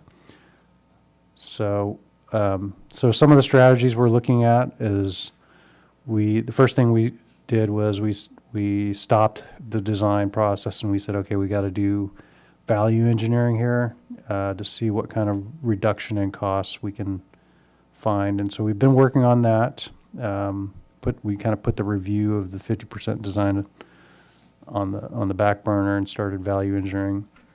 We've been doing that for about 2 weeks, and we think we've had some success. Certainly not $20 million worth of success, but we've cut it down by millions, maybe not, maybe $2 or $3 million. We also started evaluating a smaller project, which would cut it down by a significant amount, many millions, and that would look something like 0.68 MGD project as opposed to a 1.24 project, 1.24 MGD project. Means a smaller footprint, smaller building, fewer RO and UF units, fewer UV units, fewer injection wells, fewer monitoring wells. So it cuts the project cost by a significant amount. It's less water, but we looked at that with both. That's the permanent project, and then maybe what if we did it in a phased approach where we did the first 0.6 now, and then we waited and did the next 0.6 later. And so those are all being considered. One other thing that could help the project is delaying it a few years. And so if we delay the project a few years, what that means is we have more money or more time to collect more money, so we can offset some of that capital, increase in capital. The problem with that is the rate of escalation of costs is going up at a particular rate, so we have to do a little bit of modeling to see if that's really going to work or not. We don't want to just delay it and really not gain anything by delaying it. And then we'll continue to look for grant opportunities. As I said, there's a potential that this this water bond will get on the ballot in November and provide us with some new opportunities for grants. And if you delay the project, you're more likely to get that funding, or even phase the project. So essentially what we have to do is, once we get that baseline model done, we have to run these various scenarios to see what works the best with respect to the project, and see if it's a viable see if it's even still a viable project. So with that, I'll take any questions. I'll caveat this with, we're kind of in the middle of it right now. We don't have any answers, so I don't have any answers to give you. We just are working to, make sure that we're looking at every angle of this. So if, I guess when we pause design, kind of, or at least review the 50%, so what are the potential options from there, right? We'll figure out the value engineering, and then is there a point where design pauses? Does design continue to 100% regardless of outcome from the value I engineering? think we have to make that decision. There is some value of having a completely shovel-ready project. If we delay it for too long, we will lose all of the rest of our grant funding. We still have, $18 million in grants that are sitting out there that we haven't drawn on yet. But, if we decide, let's just put the design on ice here, and we'll just think about this in a couple of years when, the finances of the state change, it most likely would result in breach of, the agreements for the grant that we had from the USBR and the grant from the other grant from the state. Mm-hmm. And then, it was before my time, but it looked like there was almost like a financial study on using that as a source of water and how that all played out. Is that being utilized for the value engineering? It was done in 2015 or 16. I think it's been quite a while. But it was a study that was done, I'd have to look for it, but doesn't ring a bell. We did a facility study in 2016, I believe, and it looked at, of course, the cost numbers are radically different than what they are today. I don't know that, I think there was some discussion about offsetting the cost of Cater, for example, by not bringing water through Cater, and offsetting any supplemental or state water that we might have to purchase in dry periods. But we're not looking at that yet. There is a thought out there that, and this is kind of going along with what CCWA is doing with their transfer policy. There is a thought of using marketing state water to bring in some revenue to offset some of these costs. Again, I think it's uncertain enough that I don't want to count on it. Sure. Thanks. Holly? Shirley, do you want to go first? Oh, you go first. So, go back to your, I think it was that one. I support any and all of those that you're doing, and I know that they're not in any kind of order. It's just, you're just in the middle of all this right now, just as you said. And I would also consider this emergency mode, because we have to figure out the pros and cons of not losing the other debt that we have. With respect to the governor, and I know you have lobbyists or whatever on that, can we write to our state representative in the state assembly and the state senator's office, as well as Governor Newsom, to explain what this has done to us? We met with Lamone's office, and we'd like to set up, but we haven't set up a meeting with Bennett yet, but we would like to do that. And we also met with Greg Hart's office, and I'm going up with WSC to speak with the state board in March when they make the decision to actually put this into the $10 million pullback into policy. Because, I mean, I remember when they had said, because of the storms, you can delay filing your taxes, and I just thought that was silly. I mean, I just couldn't believe that they had done that. So I know that it was some bad rains and everything, but to delay the taxes, of course, that's going to result in a revenue shortfall. And so the timing of which is just, in here we are. So I just find that devastating. So that the loss in the revenue is the one side, and it sounds like you're taking steps to do everything we can to try and say with the position that this has put us into. Now, can you go back to the slide that had the, yeah, there. So- Yeah, we didn't get a So- copy of this slide, did we? I mean, it's not in our packet.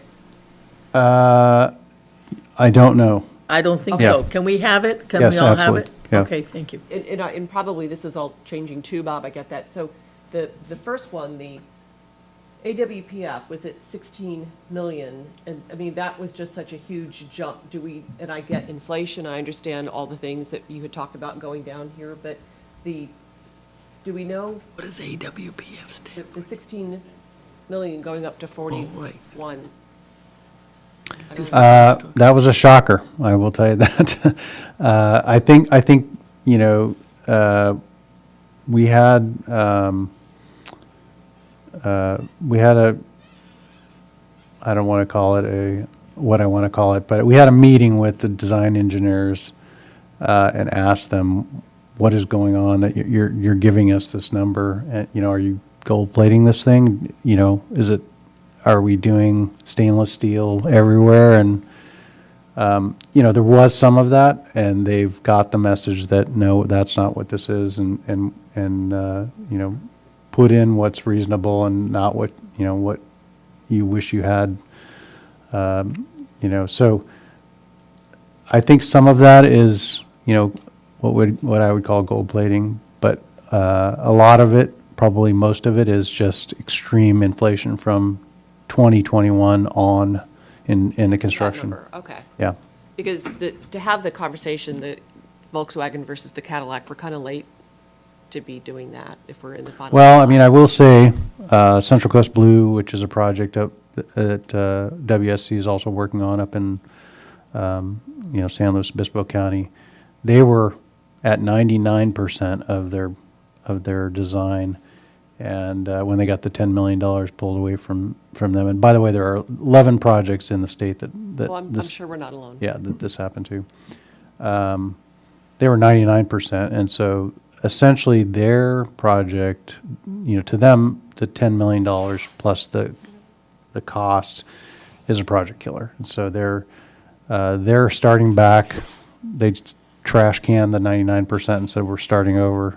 We got to come up with a project that's, you know, half this cost in order for us to actually do it. So we're in a little bit better shape in terms of timing for this. We're, you know, 50% in. We haven't gotten through, you know, the very detailed design where every little element is put onto a drawing. So we can shift gears a little bit in terms of what we end up with. Okay, then can you go back to that other slide where the steps that you were taking? So, Oh. yeah. So if we evaluate the smaller project, of course, you said, so then we'll get less water. Do we have any indication yet of how much that would be? Because you're going to, if we do downsize the project, then of course, we're not going to have the volume that we had anticipated. Yeah, so this smaller project is looking like a 0.6, I think 0.68 MGD. Actually, it's in the packet here. It's what it does for us is it's one injection well and 2 monitoring wells versus 2 injection wells and 4 monitoring wells. It's one RO train, 1 UF train, 1 UV. Page 45, it's 0.62 MGD. Okay, 0.62, thank you. So basically, we did it that way because we said, okay, do we want to phase this project? In other words, do we want to get to, you know, 1.2 eventually? And I think the answer is probably yes. One of the good things about doing that is you get the first phase done. You get a lot of information about what this thing is actually, how this thing's actually going to work. You know, that cost is we're having the engineers work on on what that cost would be, what the cost reduction. It's not going to be a linear cost, we're not going to, it's not suddenly going to cut the project in half. You still need a lot of the things that you need, particularly if you're going to expand in the future. You need the same EQ tank, which is, sized for a full-size plant. You need the same size clear well, which is sized, and those are pretty big dollar items. Building, you need the same size building. And so, again, we have to make some decisions based on what the rate impacts are and whether or not this thing seems like it's worth it in the short term or in the long term. I agree with everything that you're saying. Okay. And then just getting back to inflation, I mean, later on, I'll give an update on the Combs draft IIP project that they've started, but they're having the same frustration once they really start to get into dollars because of the 30% inflation on the construction and services. So it's a problem. Thank you. Shirley? Yeah. So my first question was about that chart that I'd like to have. And keep talking about the design engineers. Who are the design engineers at this point? Woodard and Cran is the lead of the design engineers. Corollo is the engineer for the AWPF. Pueblo is the design engineer for the wells and injection wells and monitoring wells. So it's a few different parties, with WSC managing the whole. Yeah. I thought they managed the budgeting too, but no, that's what WSC is what they call the owner's representative. Who we are. They're representing us. They're making sure that the right questions are being asked with respect to why did you do it this way, and why is this costing a lot more than you originally said. And Woodard and Cran was the original engineer on the PDR, so there's consistency through. So there's not really it's not really clear why it went from what it was shown in 2020 or 2019 to now. Yeah, that might lead me to ask the question of our staff and our general manager. At what point, how bad does it have to get before you really kind of take a step back and look, okay, who are we working with here? Do we have to do a reset? I think they did that with the Santa Barbara desal, project, and I don't know if it worked out too well for them. But, I think this is just definitely that would be an option, for you, or at least maybe have a few. It might be, so Woodard and Cran did the PDR, the preliminary design report, without Corollo. So now they have Corollo on board, who's kind of the top of the heap when it comes to advanced water treatment plants. And so I don't know that we can assign much blame to them. And it's not a simple, there's no simple explanation here. There are many factors coming into this. So, as I said, unanticipated inflation, I think, is part of it.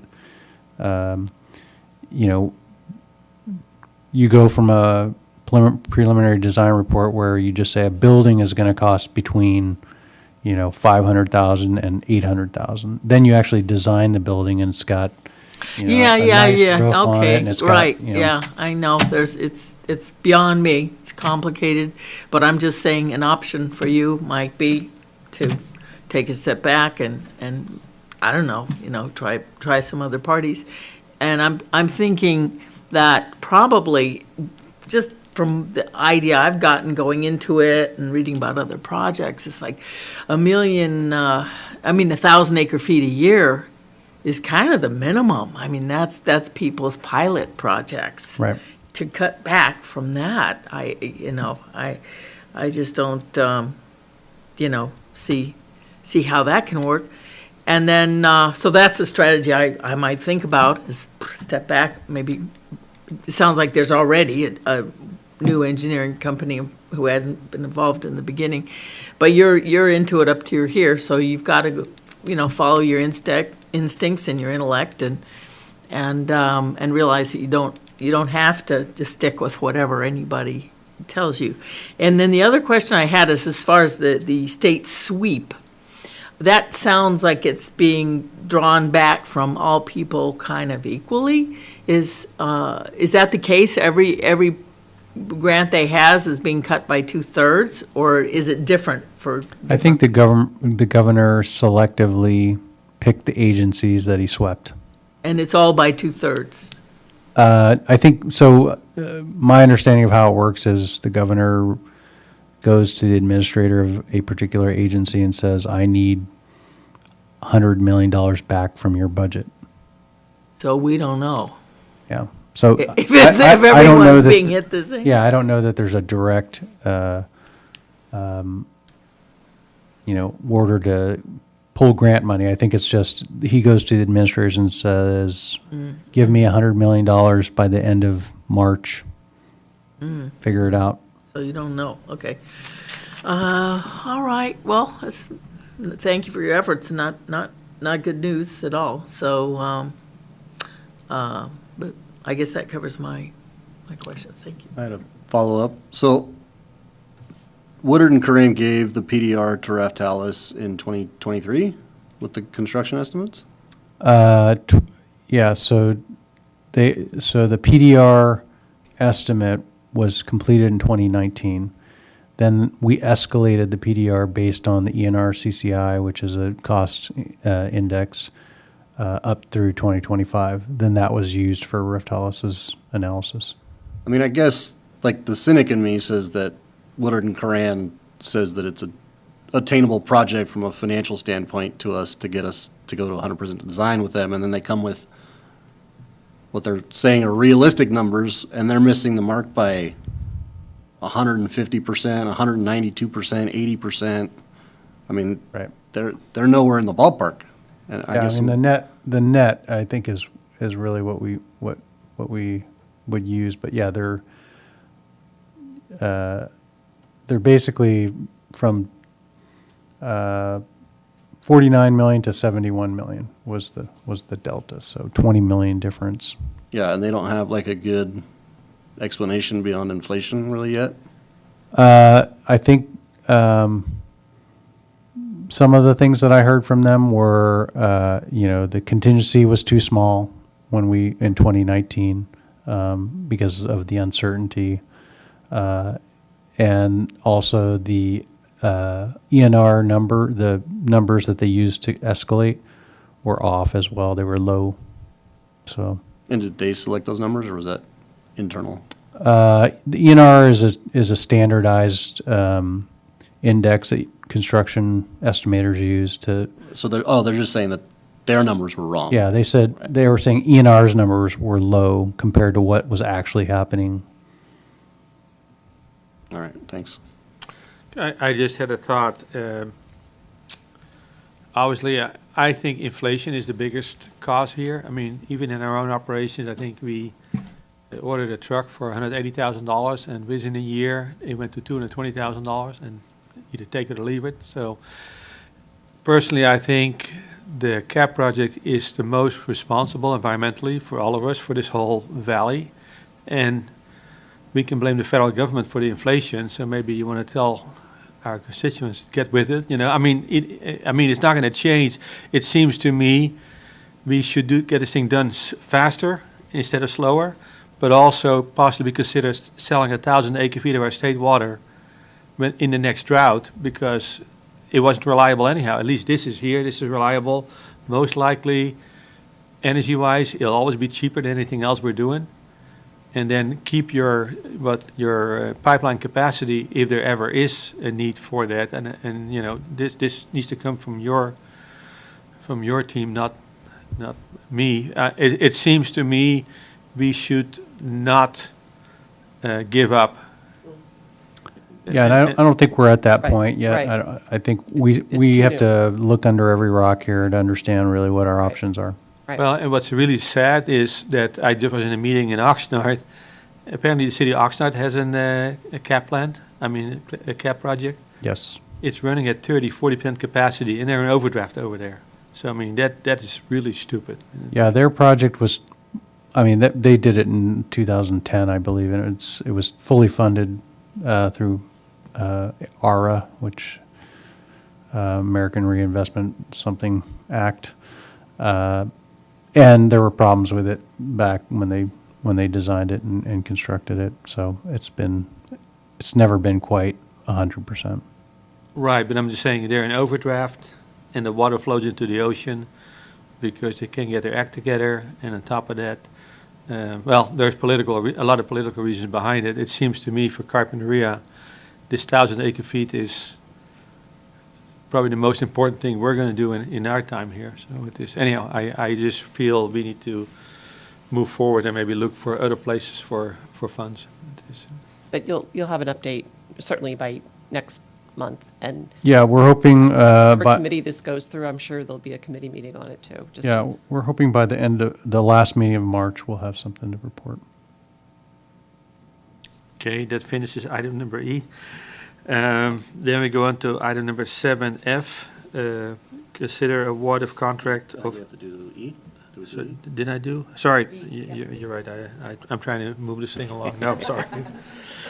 Sorry, no, that was, sorry, finish cap D. So E, consider engagement of Breftalis for cap cost scenarios modeling in an amount not to exceed $18,280 for action, Bob. Yeah, so we kind of just talked about this. This is basically the part of the model. So we take the baseline model that they did under the regular update. We then move cap out, a couple of years, see what the impact of that is, and then we cut it in half and see what the impact is. And so really the big question mark is, can we pay for this project in various different forms, and what will it take to do that in terms of rate increases?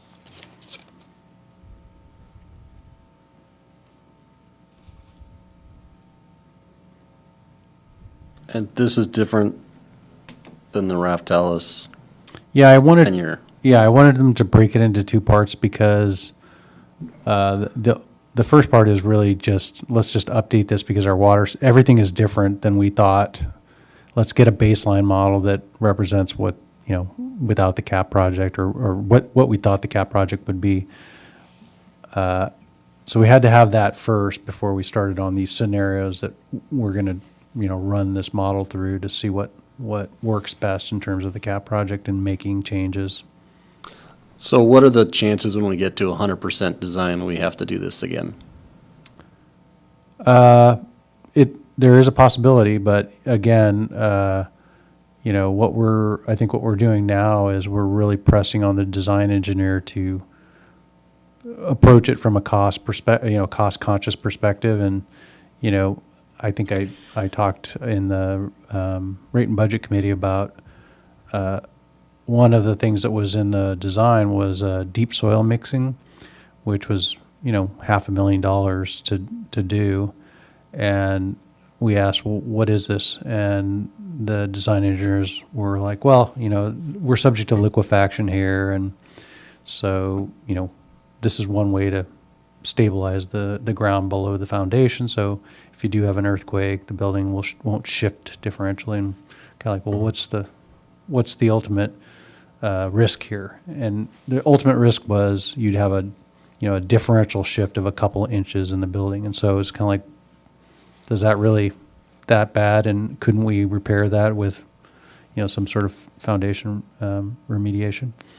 So we took that out, and so there were a lot of things like that initially, low-hanging fruit that we were able to see, and we, as I said, communicated to the engineer that, we don't want anything that's fancy or, we don't want a zero-risk project. We want something that's reasonable, that we can afford. So I think that message has gotten back to the engineer, and so.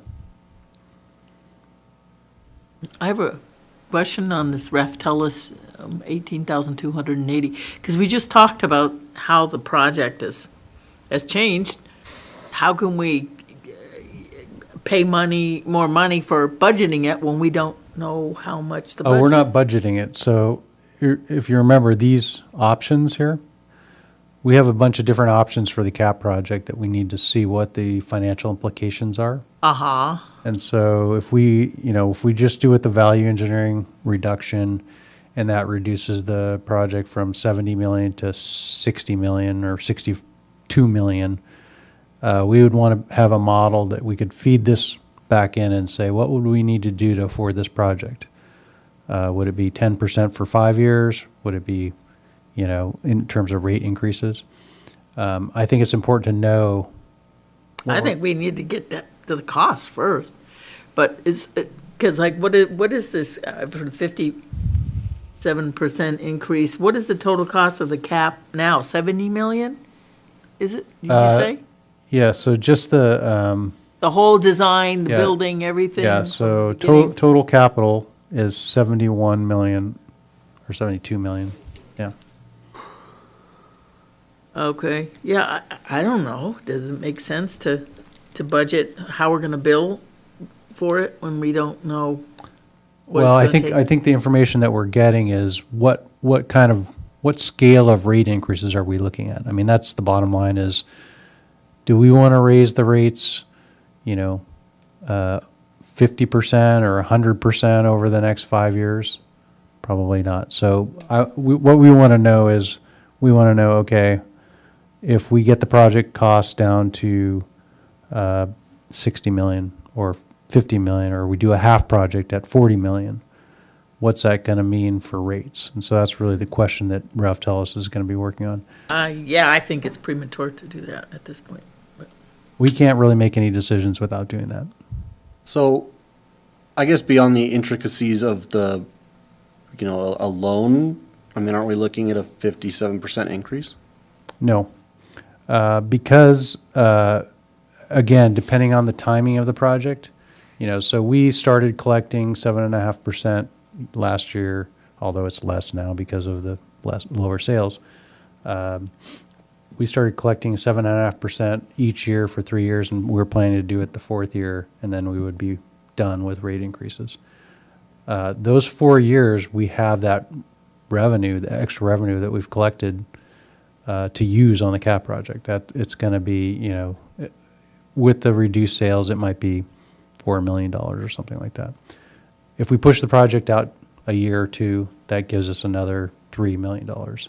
So the question is, okay, as we push it out, does that help us, knowing assuming the escalation of construction costs each year, or is there a point at which where this project would fall that would make the most sense in terms of how much we could collect before we actually spend? The other part of that is we have to meet coverage rate. We have to meet the MADS coverage ratio. That has to happen starting the year that you start the repayment, which starts the year you construct or finish constructing the project. So if you have 5 years to lead up to that, it's going to be a lot easier than if you have 3 years. If you have 3 years, you have to, crank up the rate so that by the time year 3 comes, you can actually pay for this. You can actually pay for it and meet your coverage ratio. You might actually ramp up super steep and then flatten out. But that's, I think the problem with that is rate shock. Everybody panics when that happens, and we've really tried to avoid rate shock by smoothing out our rates over time, with 2 or 3% each year, rather than having no rate increases and then a 10% rate increase. And so I don't think we want to change that approach, because I think, again, it would be a shock to everyone to have to suddenly pay, $180 for their water bill. Yeah, I guess to me, ultimately, if we end up there and we just, for lack of a better word, trick people into it by doing it 8% a time instead of doing it 16% in year 2, ultimately the increase is the increase. Like, we're gonna have to cover it no matter what it is. Ultimately, yeah, it is. But as you know, inflation, the devaluing of money is happening, whether we will acknowledge it or not. And so, as you move through time, further out in time, that dollar is going to have less buying power, and so it's a little bit more justified when you're raising rates in sync with inflation. Thanks. Anyone else? Can we have a motion? I'll make a motion to support the I'll project. second the motion. Any more discussion? Yeah, I don't understand though, how can we make a model for $72 million when we may not allow that that's a possibility, or is that a possibility to go that high? I mean, No, I don't, I think we're going, 72 million is the top. So I think. no. I mean, I think we've acknowledged that, that's a project that we can't go forward with. It's a project that's too expensive to go forward with. So we're looking at scenarios to reduce the cost. One is value engineering that might, give us a. No, but the ref tell us, the point before us now is how to raise the money, right? Not how to cut the cost. Is that, maybe I No, don't understand. we're working on how to cut the cost, and we want to know if we can get the cost low enough so that rates will be acceptable. And you have to know what's acceptable, and ref tell us is going to tell us that. Well, I mean, you're gonna No. determine that. I mean, if I come back and say, okay, instead of 7.5% percent each year, it's gonna look like 9% instead of 4 years for 5 years. Is that acceptable? You have to decide that. I can't decide that for anybody. If I come back and say, we're gonna keep the project where it is, so we only have 4 years to raise the money, and it's gonna be, instead of 7.5%, since we've already done 2 years at 7.5%, the next 2 years are gonna have to be 20%. That may not be acceptable. So those are the kind of the questions that we need to look at with respect to how to pay for the project and whether we want to keep moving forward with this. And that, therefore, that's, as you said before, that's why you need the money on this project for Raftalis in order to start figuring out those scenarios. Right. Yeah, we're looking at changing scenarios for the CAP project, and we want to know, okay, is there a project that we can live with respect to rates? Because that's really the bottom line is, if we can't find a project that fits within what we think is a reasonable rate increase over time, then we don't do the project. Which is where we always were from the very beginning. Okay, I still support it. Okay. Okay, we got a motion and a second. Any more discussion? And a roll call, please. Director Johnson? Aye. Director Roberts is absent. Director Balch? Aye. Director Holcomb? Yes. Director Van Weerden? Yes. Motion carries 401. Okay, then we get down to 7FF. Consider award of contract to General Pump for well rehab services on the El Caro well in the amount not to exceed $236,527 for action. Bob? Yeah, so this was something we had in the budget. It actually was part of the 2020C bond issuance. One of the elements, as you remember, that was also the source of funding for the liver project where we, replaced the laterals. We had a few other projects in that issue, and one of them was to rehab El Caro well. And, one of the things that we learned, I think in 2015, 2014, was the importance of making sure your wells are in good working shape and you don't have problems when you really need them, which we really did need them in 2015, 2016. And so we made a practice to rehab one of our 3 wells every 5 years. And so we did Smiley well a couple, I think, probably 4 years ago. So we turned next to El Caro well, which was I think, hadn't been rehabbed since it was constructed in 2012. And so we had a budget of $260,000 from the 2020 Cs, and we solicited 4 companies to do the rehab. The rehab is basically you pull the pump out, you inspect the pump, repair it if needed, and then send a tool down into the well, a brush tool to brush all the material that's caked onto the screens to clear the screens, and then inject chemical into the gravel pack to dissolve or kill anything that's in there that's plugging, and then to finish up you do what's called dual swab and airlift, which is basically like a vacuum cleaner that goes up and down the well and sucks all of the debris and material from the gravel pack and screens to clear it out. And what it does is it just keeps your well efficient if you do it on a regular basis. So we sent that bid spec out to 4 companies, and we only got one response, and that was from General Pump. And their bid was, I think, 360,000, which was, more than our budget. And so we negotiated the scope down to remove the chemicals, because one of the things that we have learned about the groundwater basin is, if you use all stainless steel, which we did on this particular well, we used a stainless steel casing, we used stainless steel wire wrap screens, that bacteria has a much harder time growing. And so we thought, okay, well, since we can't afford the whole thing, the most logical thing to remove would be the chemical. Chemical's probably going to do the least in the different modes of rehab. So we left in there the brushing and the dual swab airlift, and so we were able to get the price down to within our budget, below our budget. I think it's 230. I don't know if I actually get 236. 236. 1,000 to do the project, and so so staff's recommending that we award that project to them, and we can get going. Have we worked with them before? Yes. Is there value in increasing the budget to perform it all at once over, we're just pushing it till the next rehab, kind of? Yeah, I think so. And we don't have a budget. We'd have to take it out of reserves. But I think if we do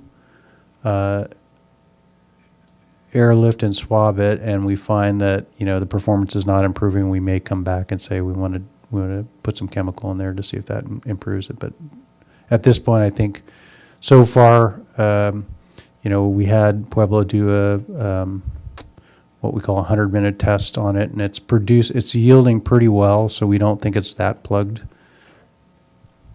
So there's nothing in the sequence of the rehab that would preclude us from going back and taking that step afterwards if we need to. Then Yeah, I just mean, it take would. the money out of yeah, reserves. yeah, it would be an additional cost, but yes. But we would know that we had to do it, and we would take it out of reserves. Okay. Yeah, I thought we had already, because oftentimes we see something more than once, El Carroll rehab. I thought we'd already voted on something. We Was it the did Pueblo? vote on Pueblo's services to develop the specifications. So those specifications were then sent out to get bids from Oh, contractors. to get bids, okay. And how much was Pueblo for that? I want to say it was around 40,000. 20,000. Oh, okay. And how does it work, generally speaking? Because I know we discussed this before, is that, we can test the wells, and their output, how many cubic feet per second, I guess, is how you count it. Does it get slower and slower as it gets more clogged? Yeah, so the way that you measure a well is called specific capacity, and it's the number of feet of drawdown in the well per gallons per minute of flow. Mm-hmm. So if you're pumping 100 gallons per minute and it's got a specific capacity of 10 gallons per minute per foot, you're going to see that well draw down 10 feet. So when you build the well, you do a test and you say, okay, this has got a specific capacity of 10. And then you watch what that specific capacity does over time. And over time, it will decline depending on what's happening, whether it's biological activity or just, formation can work its way, formation meaning the aquifer sand can work its way into the gravel pack and block the pores, and that reduces the specific capacity. And so the idea is to not let that build up, but to do it on a regular basis so that you can get as much out and recover the specific capacity. Oh, oh, okay, thank you. Bob, is this one of the recharge wells or not? One of the ASR wells? Yes. So there's nothing else we need to do. We can start using this well once you get your permits to start recharging. Yeah. No, but The permits are the big barrier, but yes, we could use this well as injection well. Right, but there's nothing else that needs to be done besides just the general cleanup because it works in reverse too. I mean, you draw the It does, water out. yes. Okay, Yep. all right, thank you. I So- move to approve. Holly seconds. We got a motion and a second. Any more discussion? We need a roll call, please. Director Johnson? Aye. Director Roberts is absent. Director Balch? Aye. Director Holcomb? Yes. Director Van Weerden? Yes. Motion carries 401. Then we got 7G, consider updates to the Carpinteria Valley Water District investment policy. Bob? Do you want me to wait for Director Holcomb? Okay. She was there, so. Okay. Yeah, so this came up, we actually, I won't be talking about the advisor, but this came up because an advisor reached out to us and asked us if they could update our investment policy. And so we sent them our investment policy, and they sent us back an updated policy that complied with all the required laws. That's the draft policy that you have in your packet. We also included the original investment policy, which was from 2006. The original policy was very basic, and it's really out of date, and so we wanted to update it. So I will say that the advisor met with the Rate and Budget Committee and did a presentation on their services. Their services are simply to advise on investments that with the district's reserves, and we're not, as I said, we're not really considering that. I just wanted to get the concept of updating the investment policy before you, and we'll do some work on it. We'll have it reviewed by legal, and then we'll bring it back for approval. But just in general, investment policy, agency investment policies should exercise the following objectives in order of priority: safety, liquidity, and return on investment. And so safety, of course, is the top priority. We want to make sure that investments that are allowed in the investment policy are safe, particularly for the principal invested, because these are public funds. But liquidity is also important, because if you invest all of your reserves in long-term investments that are tied up and you don't have the ability to liquidate those and you need the money, then that's a problem. So you're balancing that, and you're also wanting to maximize your return on investment, because why invest your money if that's the point of investing your money? So investment policy should require prudence for all decisions to invest public funds, meaning there's an actual standard called prudence in investment, and so it requires that whoever the decision maker for investments is understanding and researching the safety of the investments, and understanding the legal authority to invest in those investments. Investment policies should state or require statements of authorized dealers and institutions, meaning all banks, brokers, and other institutions that handle district money should be approved by the board and should be stated explicitly in the investment policies. So we currently do that. When we change banks, we get the authority from the board, but should be stated in the policy that's required, and then the actual institutions should be listed. Investment policy should provide a list of authorized investments. So this is kind of the big one. Our current investment policy really only identifies LAIF, which is the state's investment pool, as a way to invest our money. There are other investment vehicles that are allowed under the government code, including treasury bonds, CDs. There are various other investment pools besides LAIF called JPA pools. One is CAMP. I think it's called the California Asset Management. I forget what the P stands for, but it's basically a JPA investment pool, and they do essentially the same thing as LAIF, but they have slightly better returns. There's also the county's investment pool. So each county of the state has an investment pool that you can participate in. So there are a number of different investments. We as a agency and you as a board need to decide which you're comfortable with respect to the safety of those investments. Investment policy should require robust internal controls and designate explicit authority to make investment decisions. So obviously, the board has to know who's making the decisions and who the buck stops with, I guess. So that should be stated in the policy.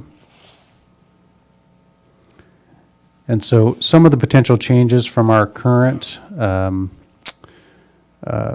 policy to updated policy, which you can see in the policy, is I think the biggest thing is to expand allowable investments of the district reserves. So example, currently it's only LAIF, which has a much lower rate of return. It's fully liquid, which is great, but it's a single investment, so it's not very diversified, and the returns are generally lower than treasuries. So the updated policy would include things like JPA pools and county investment pools and U.S. Treasury bonds, and those are all about the same in safety as LAIF, because LAIF essentially just invests in treasury bills. As I said, there are other requirements, some of which I listed, and some other are listed in the draft document. So with that, I'll take any questions or any thoughts as we move forward in the process of updating the policy. Yeah. You guys, sure. First of all, I'd like to kind of address our record-keeping carefulness as we present these board packets, especially when we're looking forward to our succession planning. And I notice, in the packet, I see this Carpinteria Valley Water District Investment Policy, revised 2/17/24. Did this happen in the administration committee? This is a draft, so. I know, it doesn't yeah. say draft anywhere, okay? And it's $10 million in assets, so we're talking about, we got and it has the Carpinteria Valley Water District logo on the page and everything, and it doesn't say draft. So can we be more careful about that?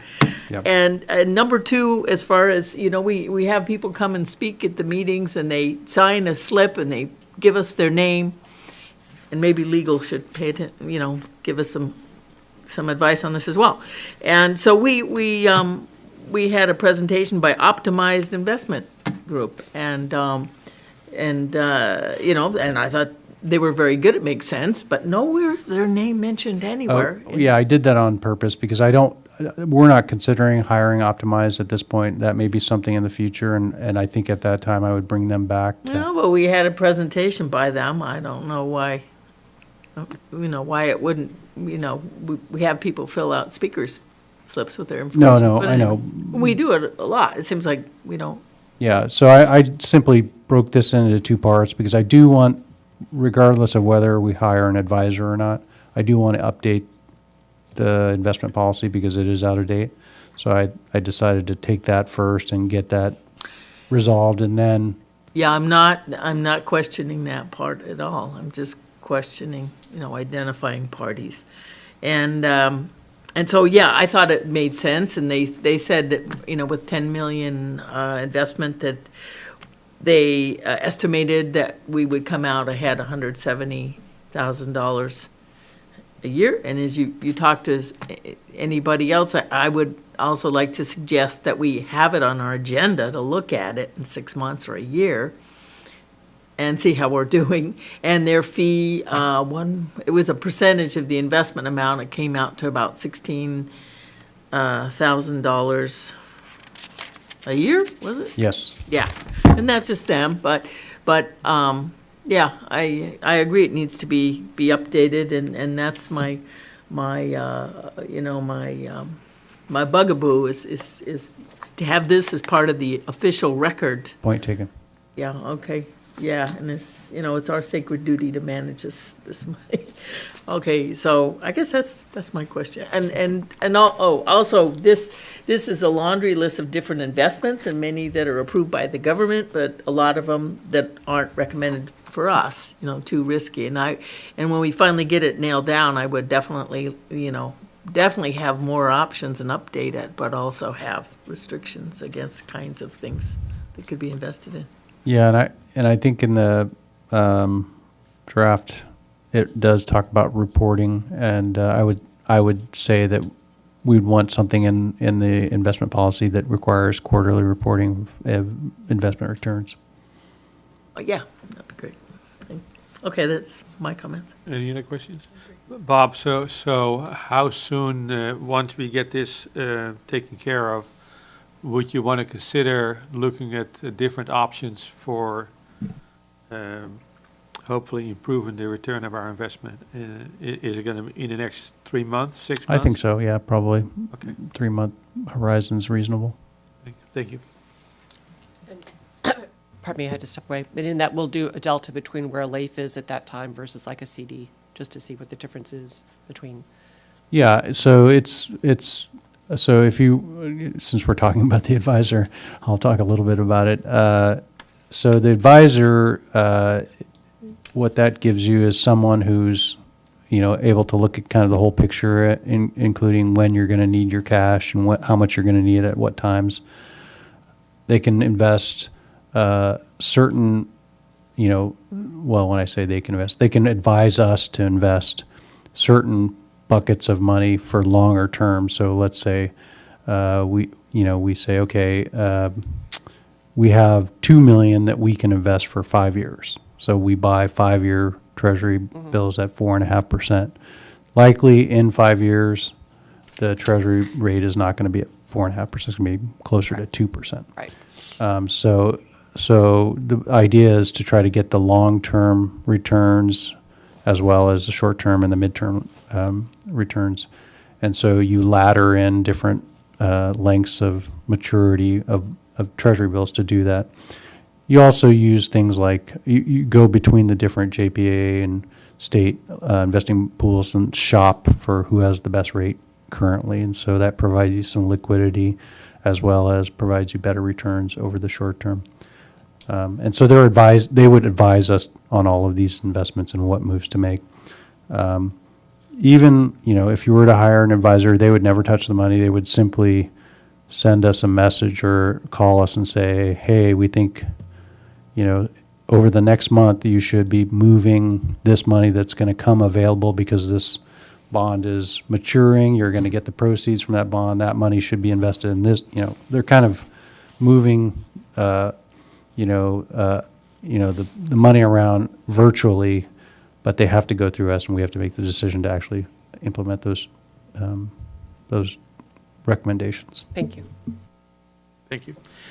Okay, that moves on to item number 8, Director Reports. 8A, Administrative Committee meeting, February 2024. There was both Polly and myself, so I'll take this, Polly. So we met and we discussed Carpinteria Valley Water District represented bargaining unit changes. So we changed from Local 12 to Local 620, which we had been notified of. In the meantime, we went ahead and approved a compensation study. So I believe there is agreement that they'll wait with any discussion until the compensation study has been completed. And then we'll sit down, Jeff Dinkin will be representing the district. And then whatever we end up negotiating will be retroactive to March 1st of this year. I have a question. Oh. Yeah, that's certainly, we haven't determined anything about retroactivity or anything like that, but that was certainly something that I'm guessing the union will request. All right, I'll leave that alone. And how much was a compensation study cost, let me ask? 68? Yeah, 68,000. Yeah, it was awarded, you awarded it back, I think, 68,000. month or two. Because Yeah, that was already approved. CCWA just That was approved. said theirs cost $12,000 to $16,000. Yeah, Patient said, I thought it yeah, was, I think they're probably doing an update, but this is the first one that we've done, so. okay, thank you. Then we discussed succession planning schedule. So Bob mentioned, I think there's several employees that will be retiring. So as we have the compensation study, we'll look at those positions and see, how we're going to fill those. It also includes Bob himself. And then with the study, we'll dig into those job descriptions because they tie together. So that's basically what we discussed there. And then C was consider updating the Carpinteria Valley Water investment policy. We just discussed that, and that's basically what we discussed. So that's the end of that one, and that was it. Go ahead, Paul. Anything? And then we move on to 8B, Rate and Budget Committee meeting, February 27, 24. Directors Johnson and Roberts. Shirley? Oh, okay, most of it, excuse me, we've already covered with the,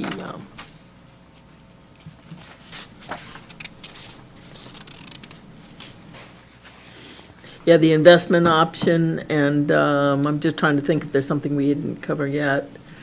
The preliminary budget, focusing on water sales.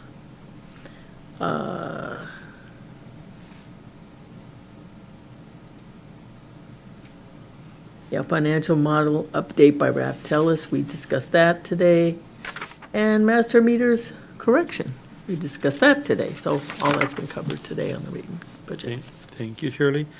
Then we move on to item number 8D, Comb Operations Committee meeting, February 15, 2024. Polly? C, I skipped C again? yeah, Central Coast Water Authority meeting Oh, yeah, I'm sorry, go for it. on February 22.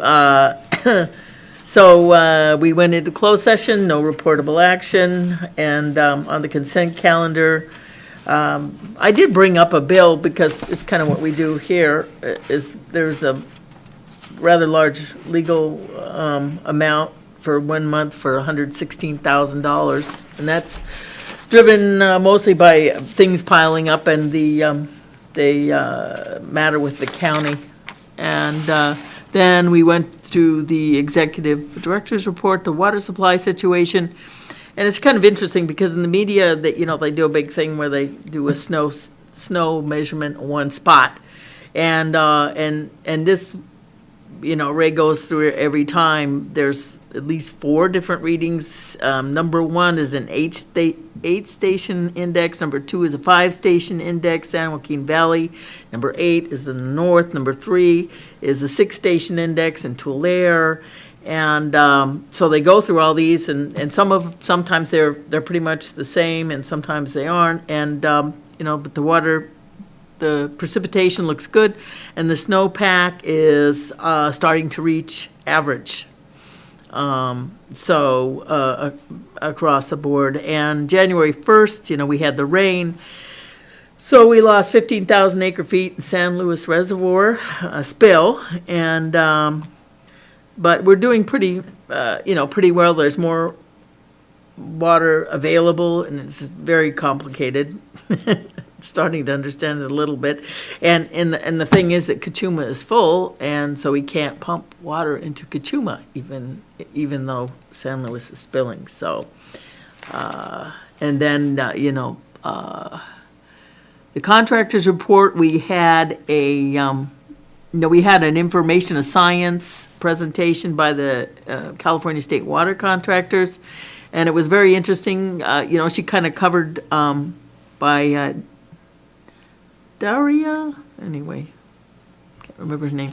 And so she covered all the things that they're studying. They have like a $2 million budget, and there's only 2 people, but they give grants on different studies. And so I was really kind of looking for examples of what they're finding out, So everyone's probably heard of the Delta Smelt in the Sacramento Delta, and the new science is the environmental DNA that they're studying. So smelt like turbid water. They like mud in the water because then they're not so easy to eat by predators.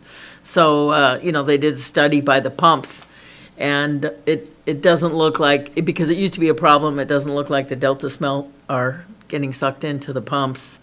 So that was one thing that they studied. And so it was a very informative study. And and then the legislation report was just in the packet. So, and they went over the amount of money, the fixed costs that were getting billed by the DWR, and the, what they call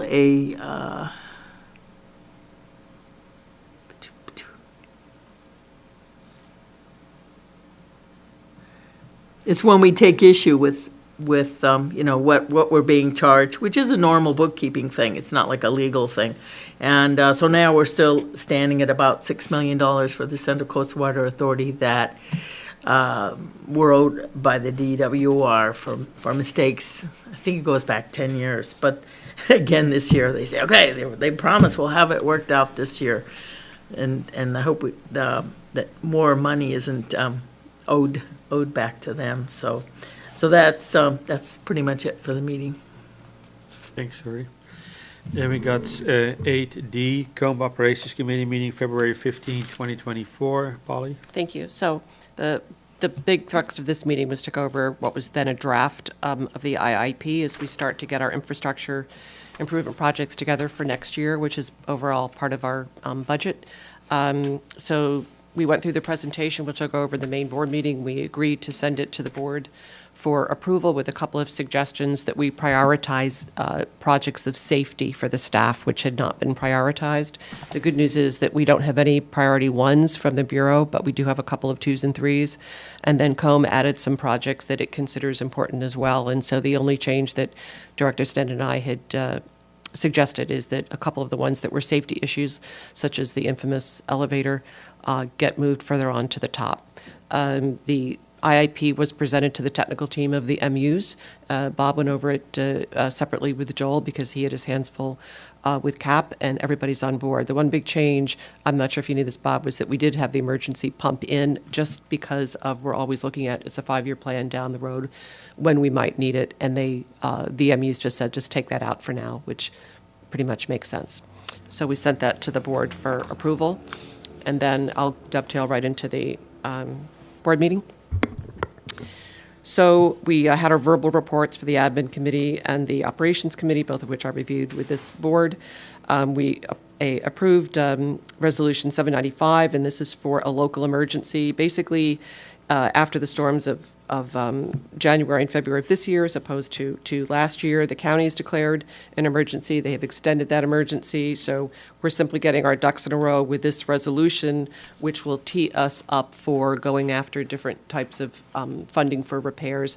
At this time, the president has not issued any kind of state of emergency, so we don't have FEMA, but at least we have some local funds that we can go after and await FEMA if that should come into play. So that's just more of a housekeeping exercise as we assess the damage from the past couple of months, which is around, we think, $200,000.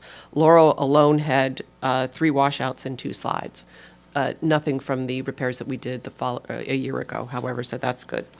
So we reviewed that. We had our second quarter financial review, which I reported on the last meeting. We sent that to the board for review, and everything is on track there. And then we extended, I also reported on this, the professional services, the audit agreement with Bartlett Pringle Wolf for 1 more year because of our hopeful work in capitalizing MERP, which was formerly known as the Second Barrel Project. And that was also approved. So we will go out to bid a year later, for which we do every 3 years. But in this case, we extended Bartlett Pringle just for continuity in order to make sure that we are properly capitalizing the MERP project as we go forward with the audit. Also, we approved the director compensation increase of $9 per meeting. And then we got into the capital improvement list, which is just under $8 million. And some of the, and this is over the, well, for the 24, 25, it's just over $8 million. I'm sorry, for a 5-year plan, it would be 8 million. Looking at right now, subtotal of 2.5 million for the next year, minus possible grants and other funding could be 1.7. Again, as we were saying before, because of the inflation, these are just very, very rough numbers right now. Some of the priorities are going to be the Laurel Outlet Works, constructing a safety tunnel, which doesn't exist right now. It puts the staff in danger. The North Portal elevator modification, rehabbing the conduit, South Coast conduit structures, especially down by us. So those are still listed, which was really great news. The Lower Reservoir bypass road improvement, Sheffield Tunnel assessment and repair. Joel had this on his back burner for a long time, but he wants to put some money in the North Portal intake tower and chamber seismic assessment. And this was kind of interesting. Of course, what keeps him up at night is if the next quake is a big one, the likelihood of that tower coming down, and then what will we do?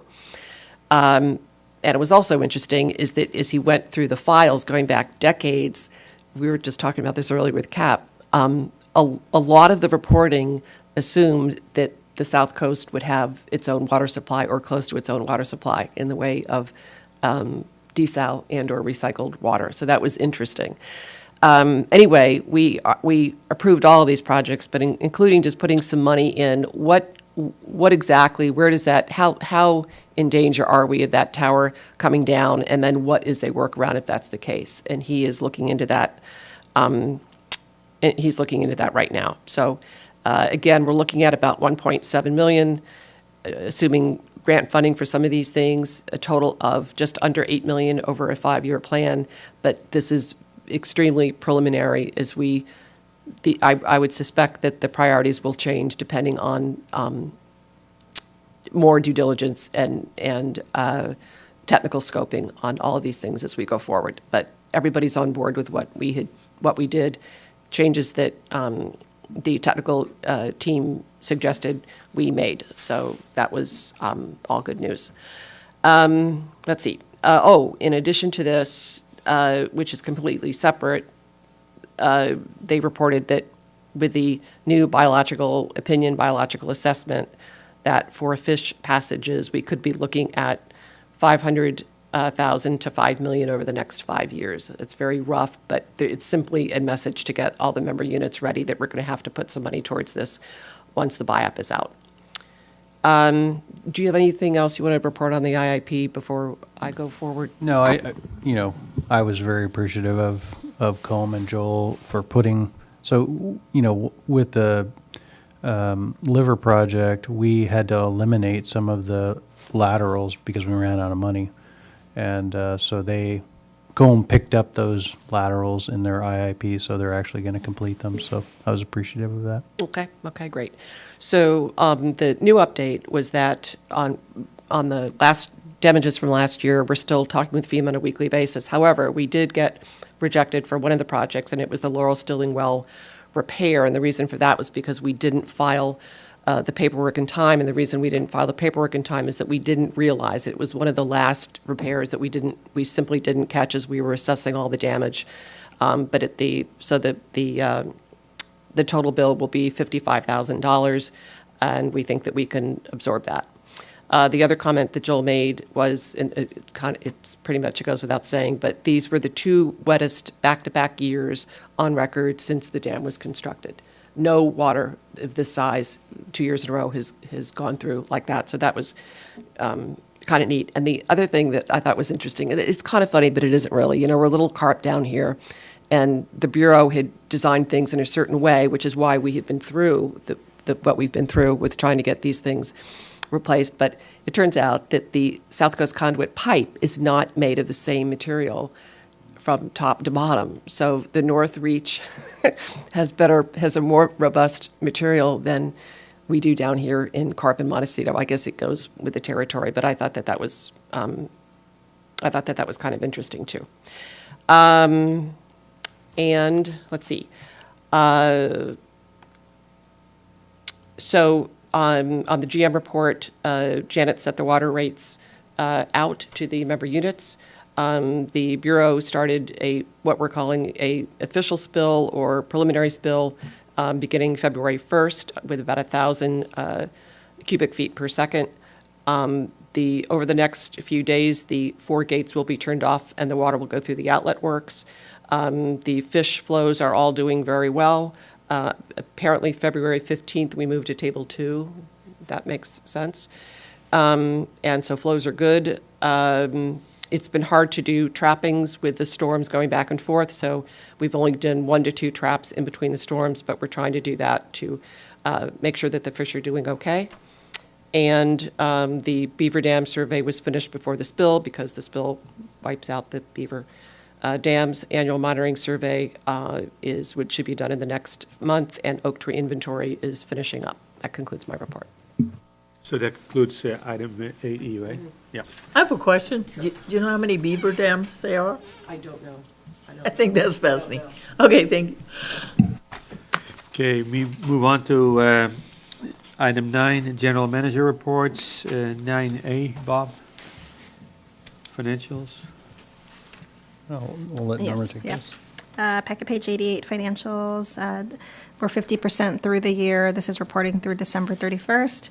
So the top section to water sales, so the operating revenue is tracking right on budget at 51%. However, typically in December, we're a little bit higher than this because we have our summer months behind us. So I expect this to start coming down as we get into January and February during the wet period. Overall expenditures are 45% of budget, which is about 5% below projections, and that's primarily due to some decreased costs in the water treatment as well as some personnel costs because we had a couple vacancies at the district. Okay, thank you. Thank you. These are great reports. Then we got item number 9B, engineer report. Yeah, I'll just kind of highlight things on here, but I'm open to questions on the engineer's report. So we've been doing continuous flow outreach. So we get notices from Ion Water when there's a meter with continuous flow for more than 24 hours. And so what we've been doing is we've been notifying those customers, and you know, they typically will respond and repair or figure out what's going on. Some of the meters, of course, are actually are intentional continuous use for processes and whatnot. But we were able to this month contact all of the continuous use. I'm gonna use the word violators, and resolve all of them except one. And so resolving meaning we've contacted them, they've either acknowledged it and fixed it or explained it. The one customer that we have not heard a response for, we are preparing to send out a fee. So, oh, it's already assessed. Okay, well, it's already been assessed. So that'll be the first penalty fee for a leak, basically, through this system. Let's see. Oh, can I ask you a question on continuous flow? And I've been meaning to ask it for a while and keep forgetting. What about toilets? It seems like toilets leak more than almost anything. And if a toilet leaks, the tank fills up and then it turns on for a minute and then it stops and then the tank fills up again. So would that be a continuous flow or would those go undetected? Yeah, if it stops, then no, it would go undetected. A lot of, so there is a minimum threshold for us to call it a leak. Mm-hmm. It has to be more than, I think, 2 gallons a minute, I think is the policy. And so it would have to be a flapper valve that's basically stuck open and it's just draining and can never reach the full state.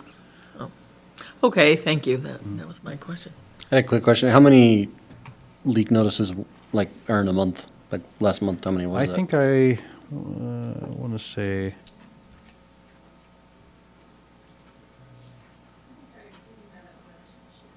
Yeah, it's not on here. I want to say there's, at least 50. Oh, You know, oh, thanks. there are a lot of small ones though, so, again, it could be, we could see it and it could go for a day and then it just disappears when someone figures out, oh, I left a faucet on or whatever. And then moving on, so on the El Cara well monitoring, wells, those have been completed. Pretty much the project is complete. We have some punch list items that we're walking through with the city on the park repair, but overall they're completed. We actually took our first sample today from one of the wells, and we'll continue to sample tomorrow and Friday the other two wells. So that's good news. And then as far as letters, intent to serve letters, I'll just kind of roll into this one. A lot of ADUs. The one big letter that was issued was the Surfliner Inn. And they do have a meter, but it's probably going to be it's going to need to be upsized. It's a small meter. Serves the parking lot. Currently serves the parking lot and the community gardens. Then as far as letters requested, we didn't get any requests this month, which is surprising. I don't think that means that development has stopped. I think it just means this month was an off month. Operations report. So the wells are all off, and that's because whenever a spill occurs, we take the maximum amount of water we can from Kachuma, and so we turn off all other water sources, and so that's currently happening as the spill is ongoing.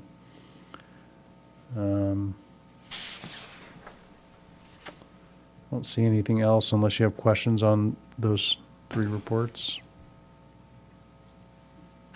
Okay, then I'll move on to the water supply report. So this is the report for January, and so it's not actually reflective of what's going on because so much happened in February. So much rain happened and spill conditions and water loss and a lot of things. So this is as of January, the end of January. So we took in January 145 acre feet of Kachuma water and 39 from groundwater. And as I said, once the spill was recognized in February, we shut off all wells. As far as available water supply, again, remembering that this is January before the spill occurred. So we had 1,100 acre feet of carryover water that went over with the spill. So basically that resets us to 2813. And that will show up on the February report. And that 2813 won't get used until the surplus spill condition ends. And then as far as state water project, it is quite complex. We actually aren't in a spill condition at the state water project, but one of the things that I learned this last CCWA meeting was that when you have 100% allocation the prior year, you can only carry over half of that to the next year. And so we did lose a portion of our 2023 water when January rolled around because we hadn't used any of it. And so I think we had something like 30 or maybe 3,000 acre feet of water. And so half of the 2,200 that we received in 23 was taken back. So they just redistribute it with the new water here? What do they do with the? Yeah, they reclaim it as project water and then redistribute it, yeah. And so, it's unfortunate, you know, that I didn't know that, but it is, it really, there wasn't really anything we could have done because we didn't have any room for the water. Kachuma was filled and spilled last year, so we wouldn't have been able to deliver any of that water. We could have banked it, but no one was banking. We could have tried to bank it, but no one was banking water. So there wasn't a lot we could do with that water, but it does point out the fact that we need more management tools for that project. And so that's something that I plan on this year looking at and bringing to you to discuss. Are we still in touch with your environment folks? We are. Yeah, we contacted them in 2022 and they said no.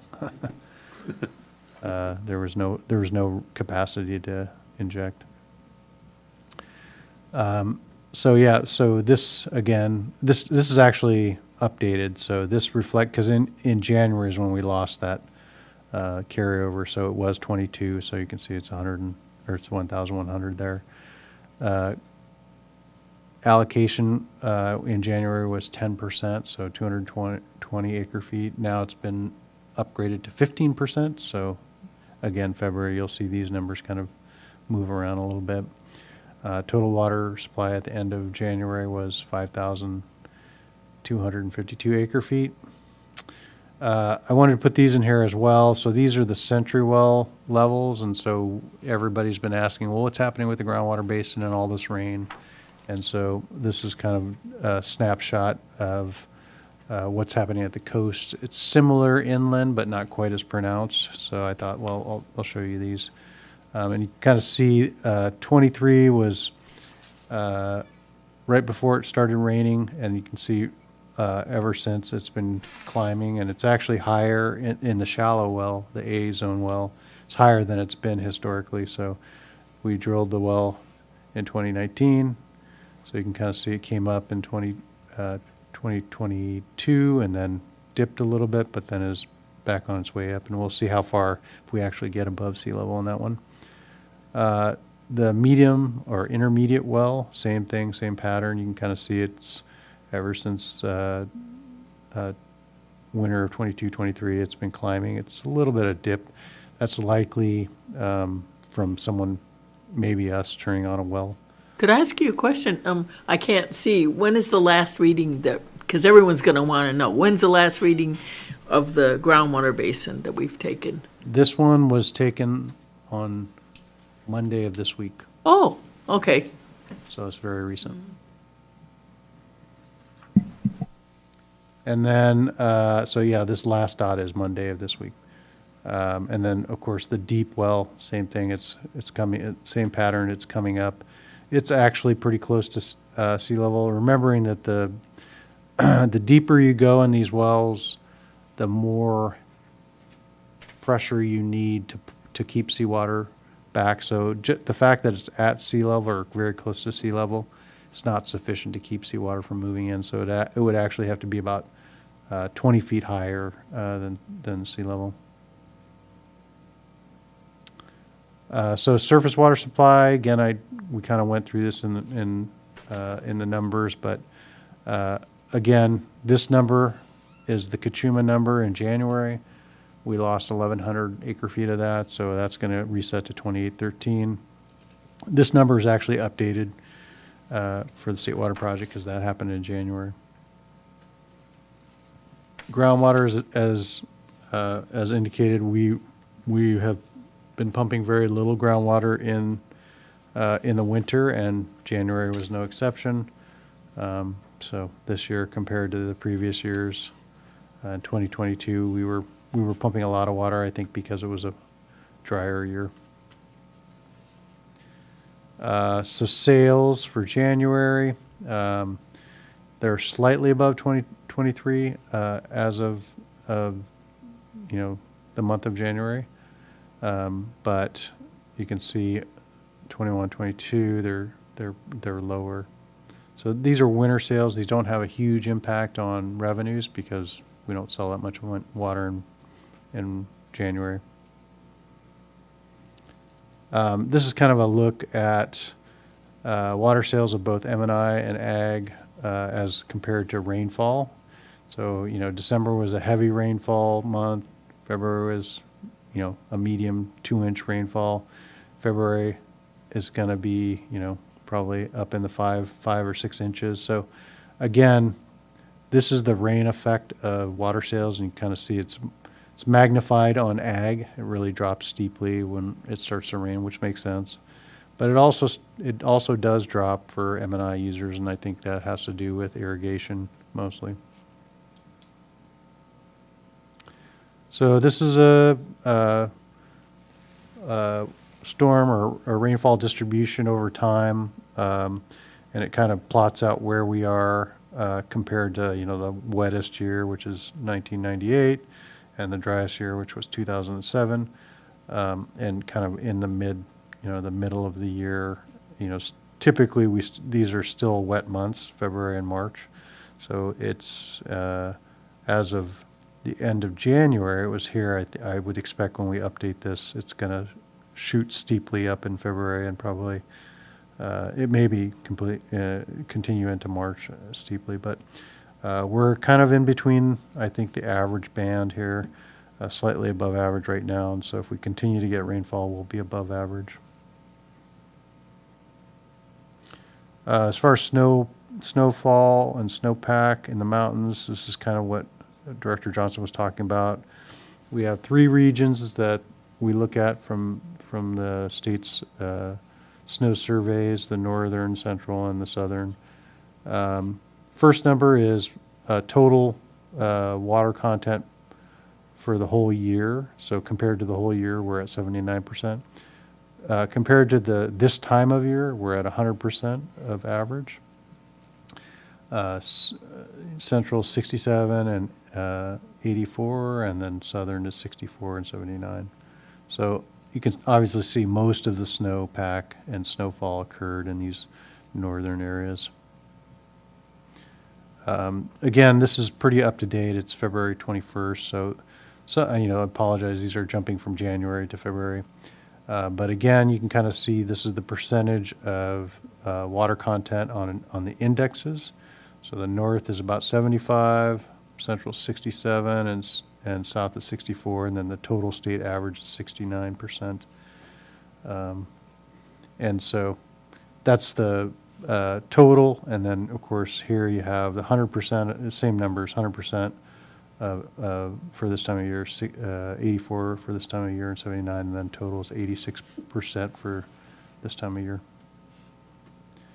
So as far as sales go, we're actually looking okay. So this red target line is based on our original projections of 3,600 acre feet of sales for fiscal year 24. You can see we were pretty tightly running along here, and we're actually looking like we're going to hit it, which is surprising. That's not to say that we still have 6 more months to go. That's not to say that it'll fall back away and we'll get lower sales in the warmer months. Ag, same thing, kind of had a drier early winter. We caught up to the target line, and now we're kind of pulling back away. You can see a departure from the target line. So we'll see what happens in the next, this doesn't reflect February. I think this is going to depart further from the line in February, but we'll see what happens in March, April, May, and June. About the blue line, that's 2013 number? Yes, yeah. Yeah, that's the maximum we've ever seen. So, again, this is kind of the combined water sales for the district compared to the actual water sales. And so you can see we're tracking pretty closely here, and then, this is the last actual data point that we have. So hopefully this will continue to follow this, and we'll come in pretty close to our original 36, 35. But currently what we think is going to happen because of the wet weather, it's going to dip a little bit here, and then hopefully get back on track and maybe make it back up there.